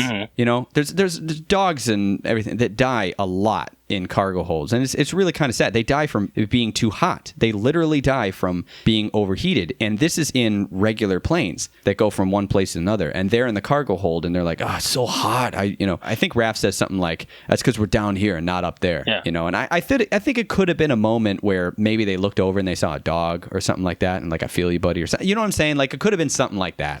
It's just little things that they could have done in order to tie it in. Where they set all the animals free by just throwing them off. Just throwing them out the window. You're free now. You're free. That's a very UHF moment. Like, fly, Fifi, fly. Here we go. Get ready and fly! Oh, man. Not many people notice. Turtles are It's nature's also suction cup. nature's suction cup. Watch this. Do you see that? It sticks. Do you remember that? Oh, yeah. What else I got for you? Look at that. You found the connection with I found a connection. What? Was the Brazil trip even necessary? No, Brazil trip was only necessary to get them to be in a... That was their snow mountain Yes, moment. but at least it wasn't supposed to be right outside of New York City in the summer. Yeah. That was the first movie. They're like in the mountains. But in this movie, they actually go there. And also, this is how stupid. They were playing War. Huh, good God, Joe. While Bebop and Rocksteady are riding in a tank. Oh my God, we didn't talk about Bebop and Rocksteady like at I all. was waiting for that, yeah. Let's talk about Bebop and Rocksteady. It could have been a Bebop and Rocksteady movie, and I would It was a Bebop and Rocksteady movie. Well, yes. Yes. Which I liked. They remind me of, what was it? You ever seen Pineapple Express, the two other guys who were always following them? Yes. It was just like, yeah, they're just, I like seeing them running around doing errands and stuff, for Shredder. And I wish there was more of Shredder being annoyed by them. There was a few moments, but I love there was only 2 moments. When they had whatever they were going to get in Brazil, and they go, "Hey, I want to see him. Hey, Shredder," and he's like waving to the camera, and Shredder just walks away like whatever. Yeah, the video chat thing. It's like, "Hey, we got the thingy. We got the thingy from the thingy." Yeah, and it's a video chat. They're looking into like a cell phone camera or something like that. Hi, Shredder. It's the cartoon. Bebop and Rocksteady. I found it weird that Rocksteady was the same size as Bebop. I thought Rocksteady he's a rhinoceros. He should be way bigger. Yeah. But he was the same size. As a matter of fact, I actually think Bebop was probably bigger. I mean, he was definitely wider. He was thicker. He was fatter, and he was the same height. And it just seemed like, I don't know, it just seemed weird. But whatever, that doesn't really matter. That's a small thing. Bebop and Rocksteady when they were humans actually weren't bad. Bebop and Rocksteady when they were mutants, I think, were actually not as funny. But that's okay. I mean, they were... That was funny, whatever. But I enjoyed because it wasn't Tokar and Razor. I think they moved around too much. Like, just from a visual standpoint. Yeah. It was just weird to see him. I don't know. My favorite line is when they mutated and he goes, "What are you?" "I'm a rhinoceros." And then he looks into his reflection. He goes, "I'm a piggy." I'm a little piggy. I'm a little piggy. You're a rhinoceros, and you're I'm a little piggy. That was probably my favorite Bebop and Rocksteady moment. Now, when you first saw them in human form, I mean, yes, they look very silly, but I like that. I like how silly they looked. I like that Bebop had the glasses part where he kicks Casey Jones. Where he goes Bebop. Yes, I did like that. My name's didn't he go Bop Bop? Like like a popping sound? I think that was when he was saying something to it was Shredder, right? I'm Bebop. Oh yeah. My man. Yeah, they weren't the best, but like it put me in such a good mood because they were it was really that, cheesy. Yeah, it was that refreshing feeling when we were a kid, just waiting so long that we saw Tokar and Razor. We were like, all right, we just accepted it. But like to actually see Bebop and Rocksteady, especially them interacting once they already had mutated to Bebop and Rocksteady, was great to see. I just couldn't stop smiling seeing that. And they weren't exactly like the cartoon, but to have them not look so serious and like, oh, how can we make them look more dangerous? They just had fun with it. Now, however, when they mutated, I would have liked maybe them kind of feeling portrayed and like not be like, wow, this is great. Now we're these disgusting animals. Honestly, I thought that was good because you can't, I couldn't, especially in this movie, you can't stick around for their pathos. You know what I mean? For their like, we're these creatures now.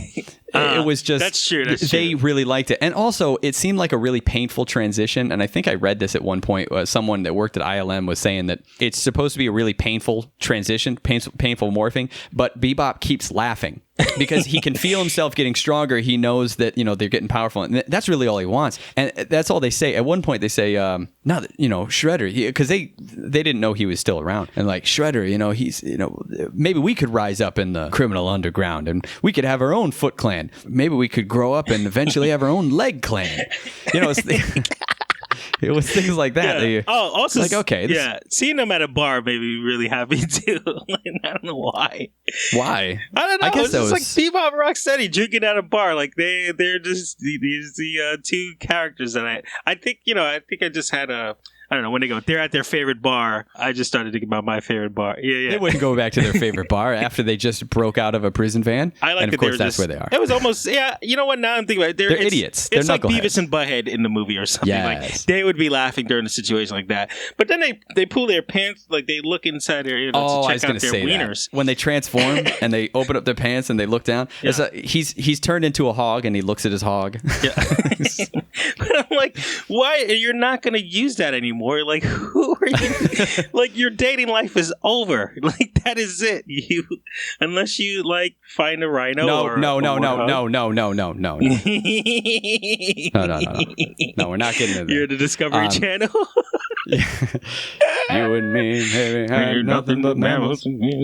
Oh yeah. Also, can we also say that the reason? I think Baxter Stockman at one point he says something like, "Every human has a gene that calls back to our animal ancestors." Yeah. It looks like his is a rhinoceros and his is a warthog. First, I'm thinking, okay, do I take it from the side of they're both humans? One of them didn't evolve from one thing and another one evolved from another thing. Yeah. That's the first thing. The second thing is I don't know where rhinos and warthogs exist on the evolutionary tree, but my assumption is that they're not so far back that we evolved from them at some point. Like, it just seemed, it was one of those really sci-fi cartoony things that it didn't need to be said. You know what I'm saying? It didn't need to be said. It could have been something as simple as anything that happens in the cartoon. Like, it was the last thing they touched. They could have easily had been off of that thing. They could have easily gone to the zoo. Why the zoo? Because I don't know. Yeah, because or they had some patches on their vest of a rhino. I was gonna say they go to the zoo and he's got like some rhinoceros hair on him and he's got some warthog hair on him. You know what I'm saying? Like they could have gone or like a petting zoo or something like that. You know what I'm saying? Or just go there because they serve the Slurpees, but not like the small Slurpees, like the really big Slurpees. You know what I mean? If you want to make them knuckleheads, you could have done that just as easy. And then it would have actually called back to their original thing where Shredder and Krang, I guess, had kidnapped Warthog and a rhinoceros and brought them and then did a fly type of situation where they put the rhinoceros and the Warthog in the same place as the two, punks and they mutated from there. But they could have had a fly situation where they had there was just a hair, or it would have been kind of funny if he was walking through a field or something. He stepped in some rhinoceros shit or something. You know what I'm saying? Like they could have done. It was just what I mean when I'm watching this movie is I don't know what the process was in order to write it, but you don't need to make something dumb in order to be fun. You don't need to call out the cartoon, which itself was, it was kind of dumb, but you can do that and play with still the story structure the way that it is. I just thought that there was a lot of things that they really leaned into the dumb thing and just went, we're going to go cheesy. I don't know if they did it entirely on purpose, but you don't need to say things like that. I think they just we're going to go totally sci-fi. Yeah. There's a gene in everybody who, okay. See, why even explain that? Yeah, but that would be my childhood explanation if I'm playing toys with them. Like I would just make up some kind of science bullshit that would just, But how is that not some shit on his shoe and a hair from a warthog on his arm? You know what I'm saying? Like, why wouldn't that? Yeah. That works just as well. I guess they just. So why did the Teenage Mutant Ninja Turtles turn into humans? Did they have a strain of human DNA in them? Yeah, and look how painless it was for Donatello to just pour that shit on his hand and his fingers disappeared like boo-doo-doo-doo. But Bebop and Rocksteady was just like stretching their skin American Werewolf style.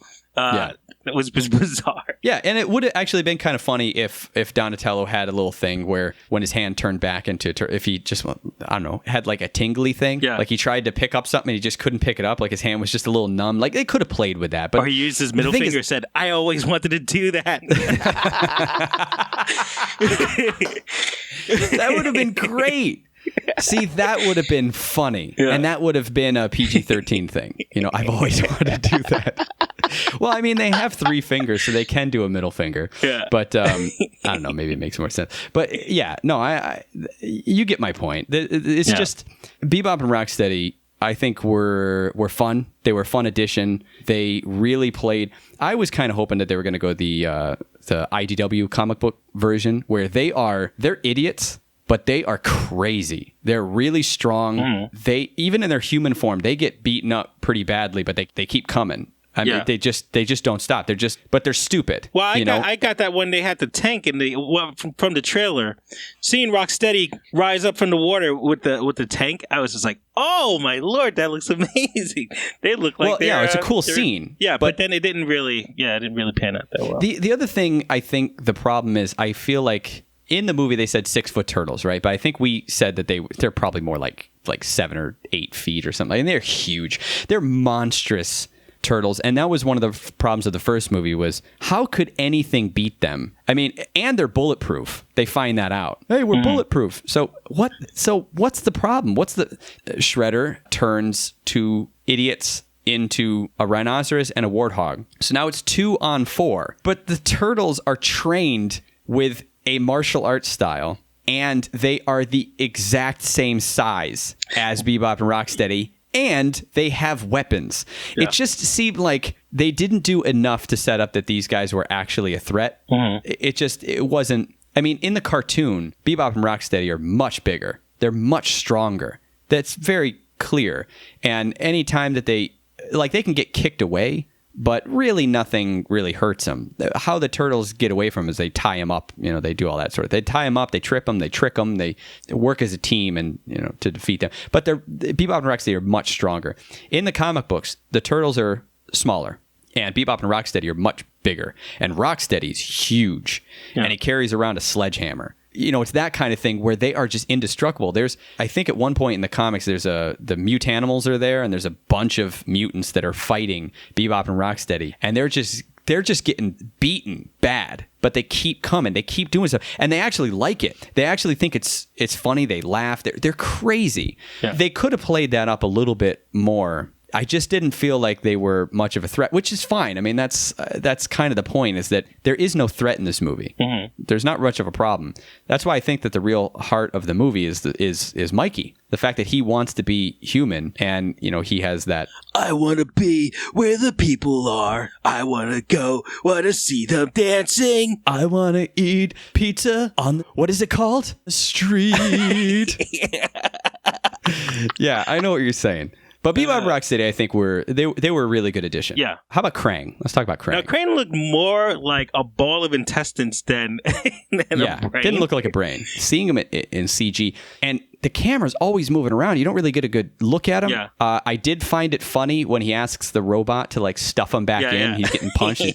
That was really funny. Brad Garrett did, and he did an all right job. Didn't really sound like, but what's the original voice actor's name? Pat Fraley, I think. Him and Brad Garrett, they're best friends. So, that was kind of, I don't know, that's just kind of a nice callback. It's the guy from Everybody Loves Raymond, right? Yeah, and it was supposed to be Fred Armisen, if you remember, because we made a joke about how he's going to be hipster. Yeah. He's going to be like a Portland hipster Krang. It was supposed to be Fred Armisen, but there was some sort of, I don't know, like a timing problem. So they got Brad Garrett, and he did a fine job. He wasn't really in the movie all that much. No, I like that voice of Krang. He didn't need to be there. I'm just going to say about the character. He didn't need to be there at all. Yeah. They just kind of threw that in there, which is fine. I did not like, however, the fact that he was floating outside of the robot body in these tentacles. I just thought, what's the point of that? Why even bother? Just have him be in the robot, walk around. Why? I mean, I don't know, it's just weird. He's just this exposed brain that can be easily. I mean, you got swords, man. You got weapons that you could just stick it right into that big chunky. Brain. You know what? I said I wasn't going to say anything after the hour mark, but that we did mention about the whole tank scene and everything that was in the trailer. What we didn't say is there's a couple turtle moments in there that I really, really enjoyed. Raph skips across the water like a stone on his back. That was cool. Leonardo swims like a dolphin, under the water at a moment. And he jumps out of the. That was really cool. Yeah. But there's a moment where they're falling down and they all boop, boop, boop, boop, boop, boop, and they bring their arms and head inside the shell. Yeah. It's stuff like that I thought you need more of that. Now, once they landed in the water, I would have liked to see their shells rising first, Right. Yeah, that would have been a funny add-on to the joke, but yeah, and that was actually something that was at the end of Secret of the Ooze. Remember? Now, it's weird how this one, because you remember Michelangelo going, "I love being a turtle," but now it's like, "I'm okay with being a turtle, but I'd rather be being human would be interesting." I just had to say that joke. Moving on.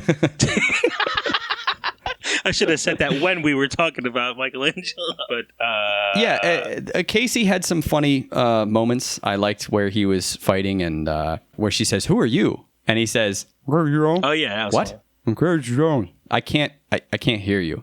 And then he takes off his mask. He goes, "I'm Casey Jones." That was a funny moment. Yeah. It was stuff like that. Or when the guy throws a ninja star at him. Yeah, that was dumb. Yeah. The ninja star gets thrown at him, and he tries to hit it out of the way, but he misses it, and then he turns around and asks April, "Where'd it go?" And she points at her head, and he's got this ninja star sticking out of his head, out of his mask. It's things like that. It's fun. It was a fun, enjoyable thing. There's a moment where Casey gets kicked by Rocksteady riding a motorcycle. He should be dead. Mm-hmm. Yeah. The Technodrome, it didn't look like the Technodrome. The only reason that anyone cares about the Technodrome is the fact that you call it the Technodrome. It's just big ship is all it is. There's nothing, I like the idea of it assembling itself, coming to that universe in pieces and kind of assembling itself. That was a little too close to pixels for me, but yeah, I get it. It's true. I didn't think about that. I look, there's not much more to say about it. It was a fine, adventurous, fun, funny movie. Yeah. It's definitely better than the first movie. Yeah. You'll have fun if you watch it with kids. If you go to a matinee and there's kids that you'll have fun watching with them because they had a blast. And if you just relax a little bit and just say, "I'm just going to watch the cartoon." This is what I said about the first movie.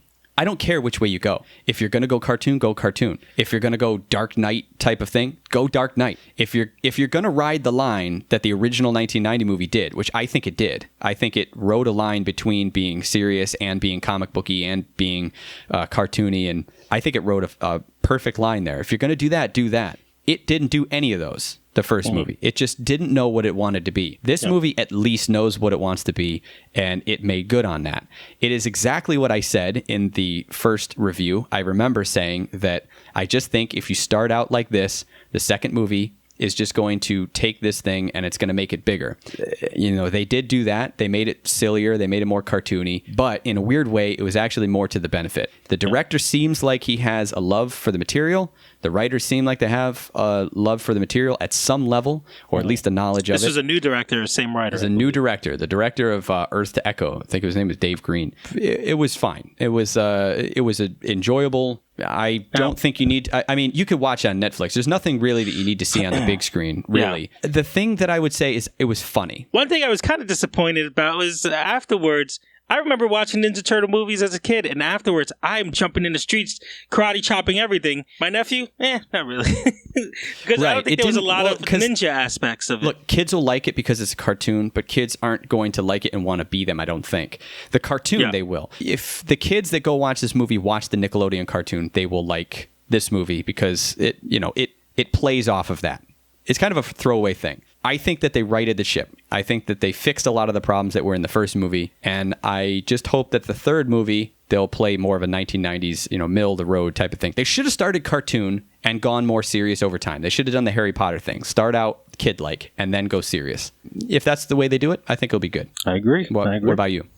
I mean, hopefully if they do a third one, they kind of started forming the turtles that everyone likes, and hopefully the third one comes around. They don't go back in time. And I felt like watching this, I was just like, yeah, these are the new Ninja Turtles. As opposed to the first one that came out, where it was just like, oh, these are the turtles now. No, now I got to deal with these turtles. I was happy with the results. All right.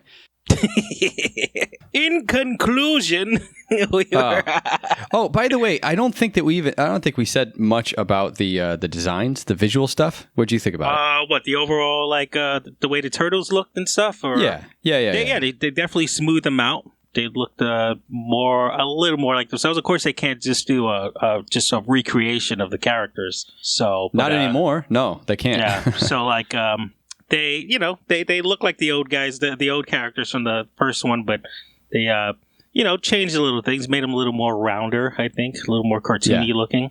The turtle van was an interesting add-on to it. What about the animation? Yeah, I thought the animation was fun. A lot more facial expressions.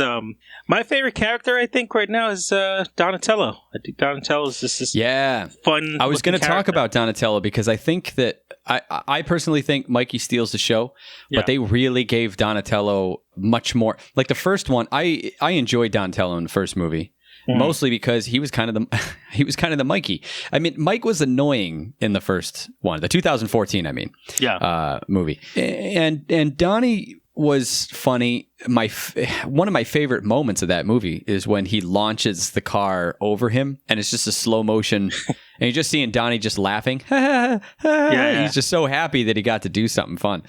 And in this one, he actually has more of a role. Like he does more things. He is the guy that's good with machines. He's always getting on but not in too much of a nerdy way. It is weird. Force them all to. I can't stop thinking of Office Space with the pieces of flair. Like they have the stuff all over them. Yeah, and Donnie's got all his pieces of flair that shows that he's the nerdy guy, and Michelangelo got his pieces of flair that he's the party dude, and it just seemed like okay, that's a little unnecessary because they make it idiot proof. They spell it out with text in the beginning. They actually described it at one point, and then later on, Donnie or Michelangelo introduces them and defines who they are, and then at the end of the movie, define who they are through. So, like multiple times throughout the movie, they're actually using words to say what their characters are. Mm-hmm. The designs are all showing that. Well, Leo's the leader, and Raph is the tough guy. That's like you putting your Cintiq onto your shoulder and put a pencil behind your ear. Yeah, exactly. Oh, he's an artist because he's got a little paintbrush in his ear. He's an artist. I mean, I think if you live in a suit, they're almost. I guess you would say they're homeless, and no, they're not homeless. They travel with their stuff. Oh, they do have a home, in the sewer. I don't know. Maybe the comparison would be kind of like a trailer park, where they're not like it's not necessarily where they are. They're kind of a home is where your hat is, kind of thing. But they do have a place where they are, but they can pick up and move. Is Raphael's head cover a T-shirt? I was wondering that. It has something on the top. Right? Yeah. No, you're right. It does look like that. Yeah. There's like an image on the top of it that was driving me crazy. I was just trying to stare at what it was. And I'm also thinking... I think it's like a kanji character. I think it's like some... And it almost makes you think, Japanese writing. Why do they even have that? Like, why are they even covering their eyes if they're they're hiding already? But, it's a Ninja Turtles. You can't question that. It's like the last name thing. I don't know if do you want to talk about that? Yeah, it's funny. Yeah, that was funny. Oh, I never thought about that. That's not fair. See, but that's a Mikey line, right? I mean, that's that's the thing. They're charming and funny and enjoyable. It's hard for me to watch the film and think anything other than okay. This is a boys movie. Like this is very firmly entrenched in a boys movie. And the thing that really bothered me is that they had a chance. Look, they walked back all the problems that I had with the Ninja Turtles themselves. And I like the Ninja Turtles from the first movie.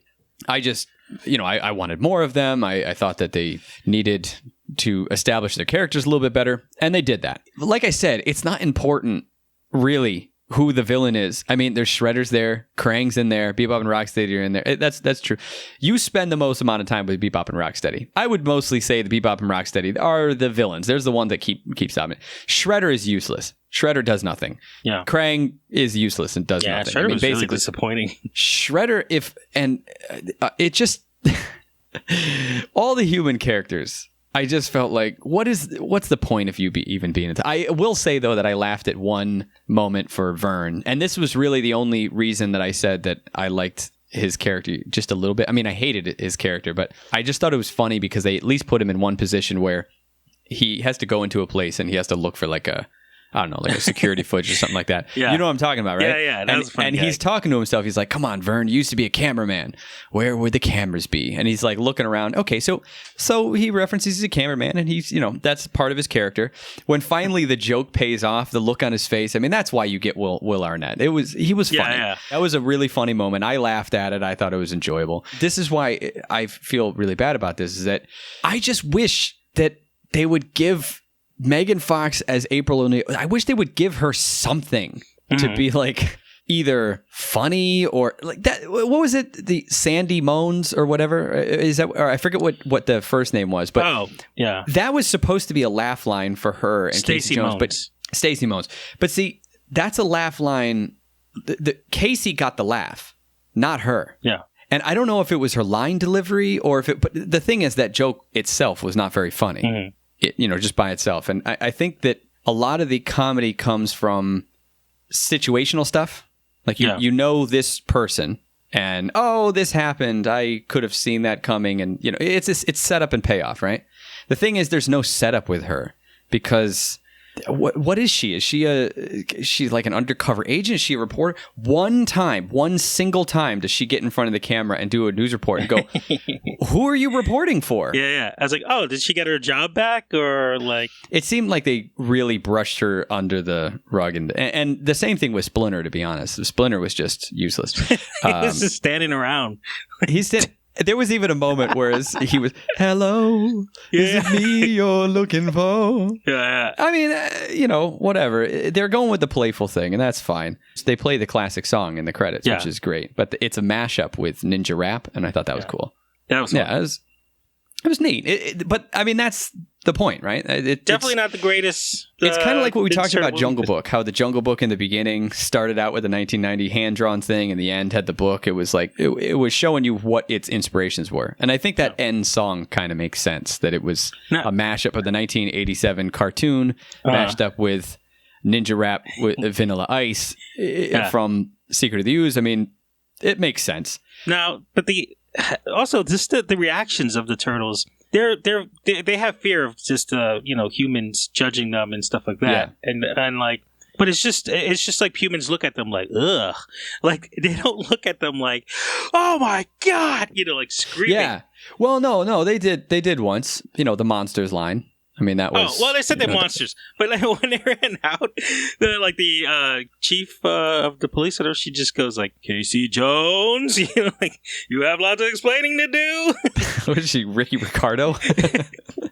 This is like weird, that reaction. I don't know. Yeah, I'm also just saying what we've been saying, that the humans are pretty kind of like emotionless. Yeah, it's just, that's just the thing. And the only reason I'm saying this is because even during this recording, I'm seeing all this stuff flood in because everyone's watching it today. We're recording this on a Saturday and everyone's watching it today. So on my Facebook feed, I'm just seeing everyone is posting, I loved it. I love the new, I had so much fun. I love the new Turtles movie. Everyone's got to go out and see it. And people are going to talk bad about it and everything. And again, just have to stress, it was fun. It was a lot. They walked back a lot of the problem.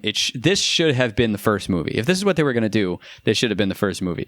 It could have been way better. Yeah. It could have been way better. If there were April just some things. Yeah. Sorry. If she would have went to Michelangelo and had a talk with him, like, you're not a monster or something, like, show some kind of like, yes, I don't think you're a monster at all.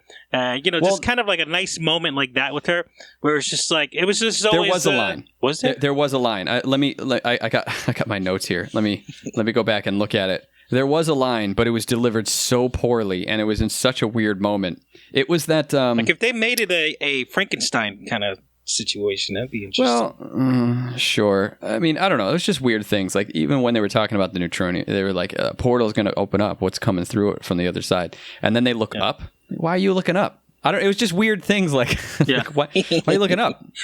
How do you know the portal would be in the sky? Yeah. Oh, here it is. This is Jones's most pretentious names ever line. That was great. Oh yeah. That line was, let's be honest, you guys have the most pretentious names ever. No, it was, her line was, and I'm not making fun of her exactly. I mean, I guess I am, but it's not, this is how I'm going to do my best to deliver it how she delivers this line. These guys have done more for this city than you will ever know or they will ever take credit for. So if you want to go down swinging... Am I wrong? Oh yeah, that's yeah. But that was okay. So I wrote down Drunk that bar whole fight. quote because I saw it and I just thought it's so upsetting. I don't know. Maybe it's just me, and I know that. Okay, I think a lot of people maybe they look past April O'Neil, and I don't really know how to describe it as much as just to say that April O'Neil, in my opinion, has always been a part of that story. It's the Turtles, it's Splinter, it's Shredder, it's April O'Neil. In every incarnation, cartoons, comic books, movies, every single incarnation, April O'Neil has been there. Splinter has been there. Okay, there's been, like the Turtles in Time. She goes back in time. Splinter stays in the, past. Okay. And Casey Jones in the movies, for sure. It wasn't as huge of a presence in the cartoon and had a completely different character in the cartoon. He was more like a Clint Eastwood type of, character. Actually, he was actually a little bit more like Charles Bronson's character in Death Wish, but with a with a Clint Eastwood voice. Yeah. I guess my point is that it's hard for me to get over seeing this and going, okay, I like the Turtles. You did a good job with that. I had some fun with Bebop and Rocksteady. You made it silly, and all right, I'm sold on it. It was pretty fun. It's just you don't really need Vern. Okay, fair enough. But I feel like what has happened to April O'Neil in these two movies is so bothersome to me that she is just the most. It's just I don't know how to describe it. It's upsetting. Yeah. She doesn't get used at all, really. And when she did for 5 minutes in this movie, I mean, okay, I'll say this. I did like the fact that her and Donnie had this kind of friendship where Donnie was making the tool and he was helping her. Like she would talk to Donnie and Donnie would make these tools and these gadgets in order for her to do her investigation, things like that. And like they had a kind of a friendship there. And I thought that was kind of fun. It's just that 5-minute sequence with her and that completely unnecessary flirting followed by schoolgirl outfit thing like on her way with the music that they're playing. And the music was just it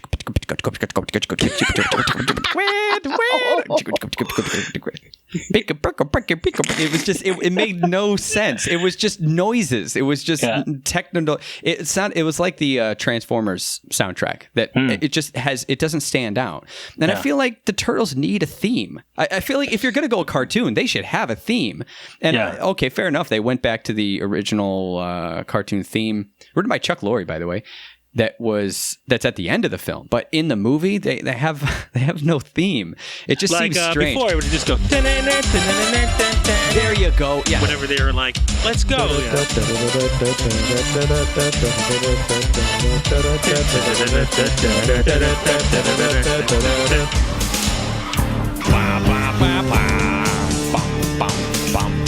Yeah, like that. Like something like Stomp, maybe like they got the cat Stomp sounds out of, I don't know, banging on turtle shells or something. No, but I mean, you get my point. Yeah. They should have had some sort of theme. That's just what I'm saying. I think I'm sick of. What? Yes, especially now it's time for slow. And was that joke I made earlier? For Raphael going with his mouth stretching when he hits the two ninjas off the bike. He goes, "Yeah." He looks like he's saying that in my head. What's the worst face ever? I don't know what kind of like the mask face he has. Like, "Yes." His jaw just goes like twisted. Like, I guess he was satisfied that he's punching some people. But Nunchucks Giganticus was fun. Oh yeah. Giant and you're talking about facial expressions. I laughed legitimately when he loses that. It's a moment where he just looks he goes, ew. It's like you. Yeah. Oh boy. Cowabunga. No, it was good. I just want to say that to kind of wrap things up, I guess, it was better. It should have started here. It's definitely the cartoon. It's just fluff. Yeah. It's made up of mostly nostalgia. And I think what I'm seeing on my Facebook feed right now is people just finally getting something that they can go, okay, this is fun. This is enjoyable. Yeah. Instead of what they got last time. It's not a great movie by any means. It is a good movie. It's not offensive to the Turtles. Yeah. but I do totally think that it is offensive to April O'Neil. I can't get over that. It really bothers me. Don't worry, guys. I see that he actually stopped and went into that strip club. I'll solve this mystery. That's what it was like. Yeah, it's like that. And I mean, my way out of the situation. Look at the 1990 movie. I mean, she was integral to the plot. Oh, one thing I would say is kind of went on a little too long, the movie. A little bit, but that's the fine. We're not saying much about Krang, and we're not saying much about the battle. You can watch it and you can enjoy it for yourself. I didn't really like the ending, but I didn't really care. By that point, it was just, whatever. Really, the whole movie, in my opinion, it's based off of nostalgia, and it's going to rest on that. So if you saw the original cartoon, you'll get a lot out of it. Kids will enjoy it just because they have no taste in things. I made that whole point last time, but it could have been better. I'm going to be honest with you. I didn't want series of movies like this. This wasn't. There's a lot of Teenage Mutant Ninja Turtles. I'm happy that there's a comic book. I'm happy that there's a cartoon. In a way, I'm happy that there's movies that at least keep it alive in some way, because honestly, the IDW comic book is fun. Can I just say this last thing? I really want to say this because I feel like there's a lot of people out there that'd be like, what do you expect? What do you want? It's a cartoon. It's based on, it's a dumb idea. And I kind of said this last time, but instead of going the way that I did last time, I'd like to give a little bit of an example. We're going to make a movie in space. It's going to be a giant tree that only says 3 words on repeat. It's going to be a talking raccoon. Likes firearms. It's actually going to have one of the most heartfelt moments of the year. You'd laugh in my face. Yeah. The concept, the premise of Guardians of the Galaxy is ridiculous. And that's why a lot of people said, now they're making movies with a talking raccoon. It's not the premise. The premise is not the problem. Do you know what I'm saying? Yeah. You could say the same thing about any movie, especially animated movies. I mean, Cars, It's a world where there's cars and they talk.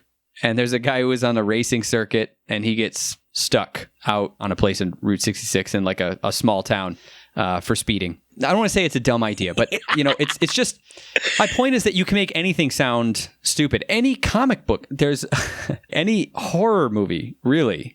If you think about it, the premise sounds ridiculous. It's not the premise. It's what you do with it that matters. Do you know what I'm saying? I don't know if I'm phrasing this the right way. It's taking a concept that seems silly, but, making something that Making something out of it, right. Like what we all thought the Lego movie was going to be stupid. There you go. Exactly. It's just the skeleton that you're off of, okay? We got these characters. Here are their personalities. What do we do with that? Look, any of the Disney movies. We're going to make Robin Hood, except they're all going to be talking animals. We're going to, you know what I'm saying? Like, you can make quality films based off of premises that seem like they shouldn't exist. And that's why we didn't want to dismiss the Blazing Samurai, where it was dogs and cats based off of blazing saddles, except they're samurai. And they're not offensive. I mean, okay, fine, fair enough. I'm not saying it's going to be bad. Yeah. It's just, you get so hung up on the premise of something. They're giant mutated turtles and with a rat, and they do ninjutsu and they fight for the city. Well, yeah, but I mean, aside from that, it's not really. I mean, but when it was created, it was kind of a joke, right? So when it was created, it was satire, and that's actually what I thought about the designs of the characters. Is that you could have made the designs this monstrous, disgusting looking character designs to satirize the world of because the cartoon basically satirized other cartoons. Raphael was constantly referencing the type of episode it was going to be and clip shows and things like that. And, give the animators we're not going to fight because they're going to give the animators a rest, things like that. Or give the cartoonists, I don't remember what he said, but artists a rest maybe. It was constantly referencing things like that. Yeah. The comic book was based off of making fun of the comic book industry.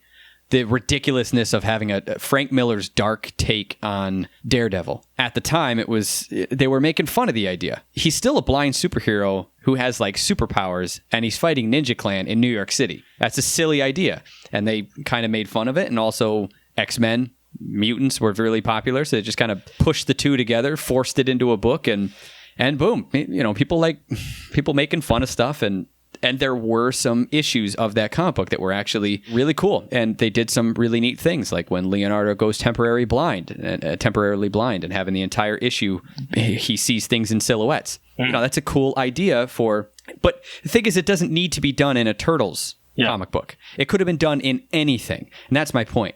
Most of the stories that are told don't need to be told from this one perspective, which is why you have things being retold and retold, the same story being remixed and turned into something else time and time and time again.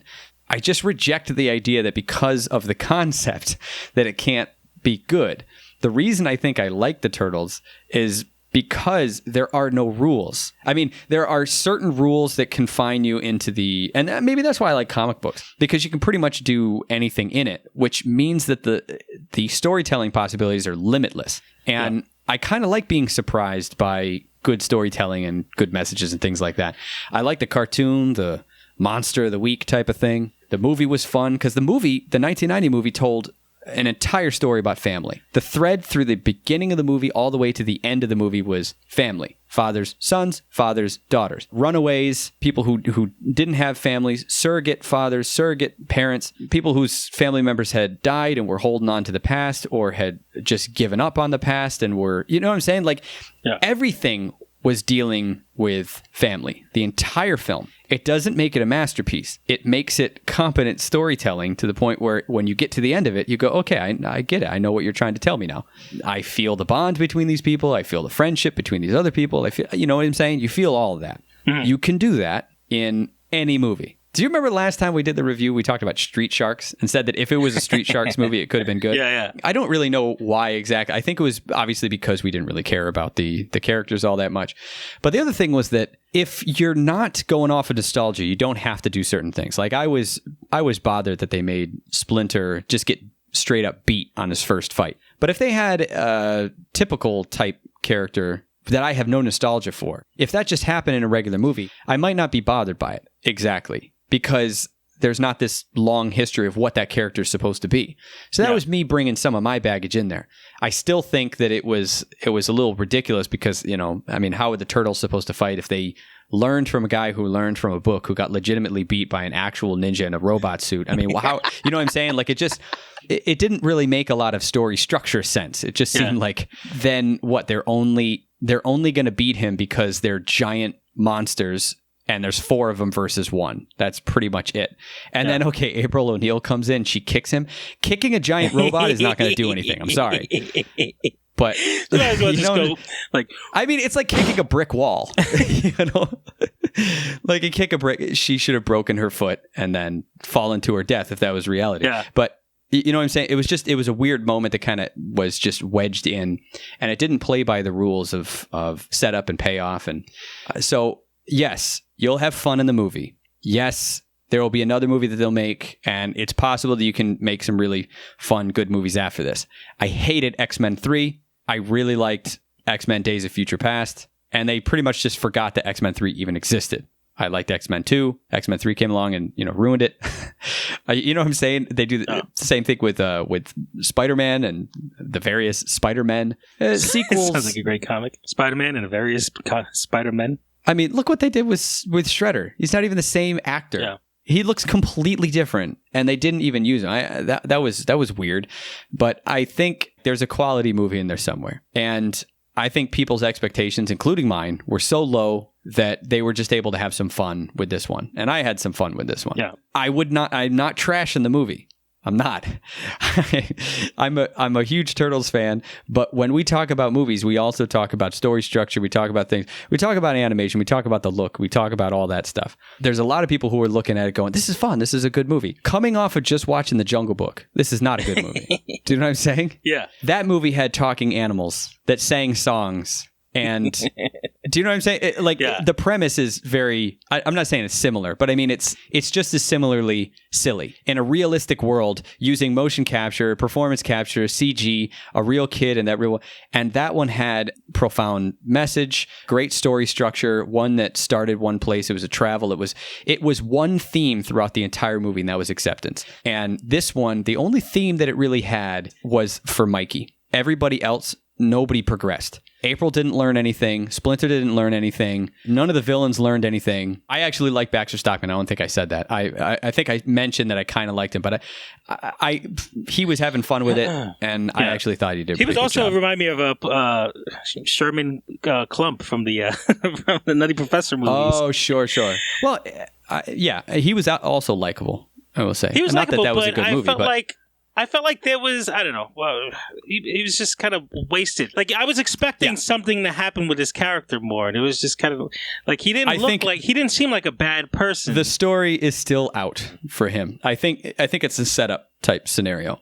Which I was expecting, and I don't know if you want to say, me too. Credits, me too. Stayed there, and then the music just stopped all of a sudden, and I looked. Nothing. Yeah, I know what you're talking about. Yeah. I thought maybe I was a little disappointed. Bebop Rocksteady in jail, probably, like, and they're in a cell with all these other people. Like, these other that kind of went nowhere, didn't it? It was just like, what happened to Bebop and Rocksteady? Where'd they go? That was just weird. Playing off of nostalgia, and at least they didn't offend. But it's not a great movie. You will have fun, and for all of you who listen to this, you can see. I mean, even if you're making stuff, fan films, whatever, anything. Any sort of story structure, when you look at something, there has to be setup and payoff, and there has to be a through line. Like I said, nobody learned anything. Nobody grew. Nobody progressed. Michelangelo did. Michelangelo started one place, and he ended up in a new place. He had a type of acceptance over time. Leonardo's story was just dropped. It was just like, I don't think he really learned anything. And if it did, I didn't see it. He really made me angry. He was I didn't impatient, like his character. It seemed like most of the time. He was not a very likable character. There's nothing really in this that's going to make you rush out and be like, oh, I have to get everything Turtles. It's a weird thing because there are stuff in here that are like selling toys type of thing, but not really. It's actually more nostalgia for the time when they created things just to sell toys, but there wasn't anything specifically to sell other than Nike. That's true. Well, the Turtle Van is a toy, like all those features. Well, I know, but what I'm saying is that was based off of a previous existing thing that was also created in order to sell toys. That's my point. Yeah. Is that there wasn't anything new in here that was created specifically to sell toys. Except for that sweet Minority Report equipment that Donatello has. That'd be interesting. It would be interesting to have. It was fun. I had fun. I definitely prefer this movie over the other one, and I will say that I like it better than TMNT 3. Oh, definitely. Without a doubt. As far as movies go, we have Teenage Mutant Ninja Turtles 1, 2, which is Secret of the Ooze, and then 3. Then we have the 2007 CG animated one, and then we have the 2014 live-action Bay-produced one, and then this one. There's 6 films entirely. I'm not counting Turtles Forever because I don't think that was released in theaters. I'm only counting theatrical releases, so that's 6 movies, right? Yeah. This one was better than the previous movie, which brings its rank from a default 6 up to 5, right? It was better than TMNT 3, which brings it up to rank number 4. And I would say it's pretty much on par with Secret of the Ooze. The only real part, I remember Donatello had this moment where he was really struggling with the idea that they were accidents in Secret of the Ooze, and I thought that was a really touching moment. Well, Michelangelo gets that here. They had Toka and Razar, we get Bebop and Rocksteady. Yeah. It's pretty neck and neck. I actually think that one, I have to go back and watch it, but it's either third or fourth best. I think the best one is I do think that the best one is the 1990s movie because I think that it did a lot of things really right. And I think the second best one is the 2007 CG animated film. I know a lot of people overlook that, but it was a really solid film. And then after that, it's got to come either Secret of the Ooze or Out of the Shadows. It's like that 2007 one is like what the Batman Phantom movie was, like the animated Batman movie. Mask of the Phantasm? Yeah. Oh, Batman Phantom. But, no, Mask of the Phantasm was an amazing movie. Oh, yeah. No, but just kind of being ignored. It is, yes. No, I know what you're talking about. It's ignored, yeah. But I had fun. I would watch it again. I don't know if I'd watch the first 2000s ones again. The 2014 one. I'm not going to watch the 2014 one ever again. I would watch this one again. If it were on TV, I'd watch it. Yeah. I really want to see Riff Tracks take it on, but I would watch it. Indeed. That's probably the highest thing that I can give. Okay, and that'll do it for this episode of the Rubber Band Animation Podcast. Thanks for joining us for another one. Hope that you guys enjoyed it. I know that you guys wanted to know my thoughts, our thoughts. We had to do a special episode, special review, and I hope you enjoyed it. And if you go see the film, I hope you enjoyed that too. And I'm going to hand it over to my friend, fellow animator, co-host, Mr. Rob Ufo. Tell him how you can follow you on the internet. Yeah, Mr. Rob Ufo. It is MRROBYULFO and at Rob Ufo. And then Instagram, Rob Ufo, and and then UFO83 on Newgrounds and all that jazz. Steve Brooks, how about you? And I'm Stephen Brooks. I am the Rubber Onion. You can follow me at Rubber Onion everywhere. I usually list them all off, but I haven't entirely memorized it, so let's see if I can do it. It's Twitter, Facebook, YouTube, Tumblr, Google+, Newgrounds, SoundCloud, and Instagram. Wow, I memorized it. And that is where we have our Rubber Onion animation battles at hashtag Rubber Onion Battle. The topic for the month of June is handshake fail. If you want to participate, just make a 15-second animation, put it up on Instagram with the hashtag Rubber Onion Battle, and possibly tag me also at Rubber Onion. This is all up on Instagram. By the end of the month at midnight, at the last day of the month, that's when it's got to be up. We actually have prizes to give out.